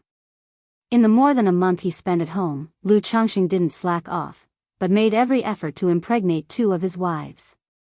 With these 2 children, he now had 34 in total. However, when he thought about how his 29th and 30th children were still nearly 3 months from being born, Lu Changxing couldn't help but sigh. He felt that he had been somewhat negligent during that time, to have such a long gap. 3 days later, Lu Changxing rode the iron feather eagle with Lu Miaoge as they set out for the Nine Dragons market. Before their departure, the 4th elder gave him 3 protective talismans. 2 thunder summoning talismans and 1 thunder talisman. Lu Changxing had told the 4th elder that he had been forced to use the 2 talismans when he encountered a robber cultivator before. Even though Lu Changxing now had 9 supreme talismans in his storage bag, he naturally accepted the 4th elder's kindness with a delighted and grateful expression. Their journey to the Nine Dragons market was very smooth, with no unexpected incidents. This made Lu Changxing inquire whether Lu Miaoge had encountered any unexpected dangers or robber cultivators during her years of traveling back and forth to the market. Lu Miaoge said that in 3 years, she had only encountered a robber cultivator once. Hearing this, Lu Changxing couldn't help but shake his head, wondering if he was just unlucky or if he looked like easy prey. After returning home, Lu Changxing learned from a casual conversation with little Qing that the family next door to his left had moved away about half a month after he returned to Qingzhou Mountain. This led Lu Changxing to secretly wonder if his assassination attempt had anything to do with this neighbor. After all, based on suspicions related to the allure spell, the 2 robber cultivators who tried to cut him down certainly had accomplices in Nine Dragons market. Moreover, when he previously visited this neighbor, he sensed a murderous aura on the person, making them unapproachable. And the fact that they moved away just half a month after he left was too coincidental. However, since the neighbor had moved away, whether they were involved or not, Lu Changxing couldn't confirm and only became more cautious. Subsequently, Lu Changxing used disguises to carefully dispose of some stolen goods. He sold the magic artifacts of the 2 robber cultivators, keeping only a middle-grade magical shield and 1 flying artifact for himself. The other 7 lower-grade magical instruments, for middle-grade magical instruments, and 1 flying artifact were all sold. These magic artifacts fetched a total of 908 spirit stones. The magical robe and magical shoes were somewhat damaged, severely discounted, and since he was dealing with a shop's buyback, the prices were low. Otherwise, if he had set up a stall to sell them himself, he could have earned a few dozen more spirit stones. As for the elixir medicines, talismans, and various other items on the 2 robber cultivators, they were not easy to sell. Lu Changxing used what he could and stored the rest for later. Previously, he had acquired 362 spirit stones from the 2 robber cultivators. Now, keeping the magical shield and flying artifact, he had sold items for 908 spirit stones, and Lu Changxing was very satisfied with this haul. He began to feel that the 2 robber cultivators weren't so detestable after all. While selling the magic artifacts, he also casually sold over 100 middle and lower grade talismans. He earned 211 spirit stones. Looking at the substantial sum of spirit stones on him, Lu Changxing didn't hesitate to spend 634 spirit stones to purchase a superior grade soft magic armor. This soft magic armor had 7 major effects: size adjustment, spell immunity, invisibility, cleanliness, dust repelling, evil warding, and body protection. What Lu Changxing appreciated the most were the spell immunity and body protection effects. This spell immunity wasn't literally immunity to all spells, it could mainly ignore most early-stage Qi refinement spells, and alleviate some of the damage from middle-stage Qi refinement spells. The body protection effect didn't need much explanation. In times of danger, It could passively trigger a body-protecting technique capable of blocking a single strike from a 9th-level energy refinement cultivator. It was primarily for these two effects that Lu Changxing was willing to spend so many spirit stones on this magic artifact. He then spent 219 spirit stones to buy a middle-grade magic belt. This magic belt had two main effects, storage and body protection. What Lu Changxing was mostly interested in was the body protection. After all, the previous assassination attempt made Lu Changxing particularly fond of magic artifacts that offered protective techniques. He had talismans and talisman treasures for offense, he just needed to focus on boosting his defense now. After acquiring two magic artifacts, considering the issue of the robber cultivator's accomplices, Lu Changxing saw the need for increased defenses. So he spent another 500 spirit stones to purchase a set of formation equipment to install in his yard. It was a first-grade middle-grade formation known as the 5-element formation, which provided offensive, defensive, and trapping effects. It was capable of dealing with middle-stage Qi refinement cultivators without issue. Chapter 115, Having a Baby. Pregnancy plus 10. Lottery draw. Dealing with energy refinement late-stage cultivators, it also has a certain effect. After buying things, Lu Changxing couldn't help but shake his head and sigh. He really was someone who spent every spirit stone he had. He simply couldn't save any spirit stone. But this was also the situation for most cultivators. Most cultivators thought, if my neighbor stores grain, I store guns. My neighbor is my grain store. If you have spirit stones and don't use them, not using them to enhance your strength, in the end, you might just end up benefiting others, so not many people save money or resources. In the following days, Lu Changxing's daily routine was cultivation, talisman making, going to work, and coming home to make babies. With half a month of effort, as a key focus of Lu Changxing's care, Guan Xian, who possessed a spiritual root, successfully became pregnant. After Guan Xian became pregnant, for the remaining 9 maids, Lu Changxing was actually quite casual. If they got pregnant, they got pregnant, if not, it didn't matter. However, with such matters, as long as nothing happened, getting pregnant was just a matter of time. A little over a month later, 2 of Lu Changxing's maids, Yi Lian and Sung Lan, became pregnant. Hai Tang and Bai He had been arranged as housekeepers, who have to work on daily tasks, so they better not get pregnant. But this way, won't the remaining 5 maids become pregnant in 2 or 3 months at most? When that time comes, do I have to buy another batch of maids? What does this make me, a breeding bore? Lu Changxing heaved a deep sigh. Deep down, he still felt somewhat uneasy and burdened by this sort of thing. Feeling it was purely for the sake of procreation, without any emotional connection, seemed too much like a stud horse, which wasn't quite right. No, the women in the White Jade Tower are already in a bitter lot. What I'm doing is rescuing them from their misery, which is better than creating a 7-story pagoda. Moreover, I am doing this for cultivation, for becoming an immortal, for the great Tao, so whether I'm seen as a stud horse or not, even if misunderstood by others, as long as my conscience is clear, that's all that matters. Lu Changxing took a deep breath, his eyes showing a determined look toward his cultivation. Another month or so passed by. Maids Hong Mian, Zi Mei, and Xue Xiao became pregnant.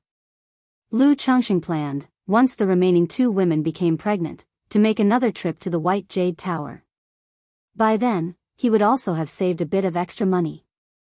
He could see if there were any unfortunate ones with a spiritual root. One day, after Lu Changxing arrived at the spiritual talisman shop, Lu Miaoge spoke to him. Changxing, now that you're familiar with the shop, you can manage things on your own, she said. I'm planning to stop coming here after this month ends, and I'll just stay in the big courtyard in the Eastern District. If you have any problems, you can send messages or come find me. Lu Miaoge said. She had previously discussed this with Lu Changxing, telling him that once he was familiar and adapted, she would no longer come. All right, Sister Miaoge, don't worry, I'll take care of the shop, Lu Changxing said, nodding in agreement. He had been at the spiritual talisman shop for over half a year now. In this half year, he had completely understood and grasped the situation of the shop. There were no issues in managing it. And in the past 2 months, Lu Miaoge had completely let go of the reins and stopped managing affairs. She only came by to be available in case Lu Changxing had any questions. So, last month, Lu Changxing had set up a partnership with Zi Wusu. He would directly bring over 100 lower-grade talismans and 30 middle-grade talismans to the shop each month for purchase. As for the price, Lu Changxing did not take much advantage of the shop, opting for a uniform 30% discount. This was mainly to avoid the unnecessary trouble and risk of disguising himself and running around every now and then. As for the superior grade talismans and supreme talismans, Lu Changxing hadn't sold any at the shop for the time being. He planned to consider selling a few superior grade talismans at the shop after some time. 2 days later, shopkeeper Zhang Shan handed the goods and the list over to Lu Changxing for inspection and spot checking. Now without Lu Miaoge, it took Lu Changxing a full 3 days to finish inspecting all the goods. I feel if I were to inspect these by myself, it really takes too much time and energy, he said. Lu Changxing let out a long sigh, feeling a bit dizzy. When Lu Miaoge was around, it wasn't too bad. With a man and a woman working together, the workload was easier to bear. But now, inspecting the goods on his own was unbearably tedious and annoying. Gao He is also a middle-grade talisman master, maybe I should ask him to come over and help every month? Lu Changxing suddenly remembered his neighbor, Gao He. Usually Gao He would come over to chat when he had nothing to do, inviting him over for tea. After interacting for so long, Lu Changxing thought highly of Gao He. So he thought, why not ask Gao He to come and help out for a few days each month? Of course, he wouldn't let him work for nothing. He would just ask if Gao He wanted to earn some extra money. Tonight, after I go back, I will ask Gao He decided. Lu Changxing made up his mind, planning to ask him later. This sort of thing wasn't something to be embarrassed about. Night fell.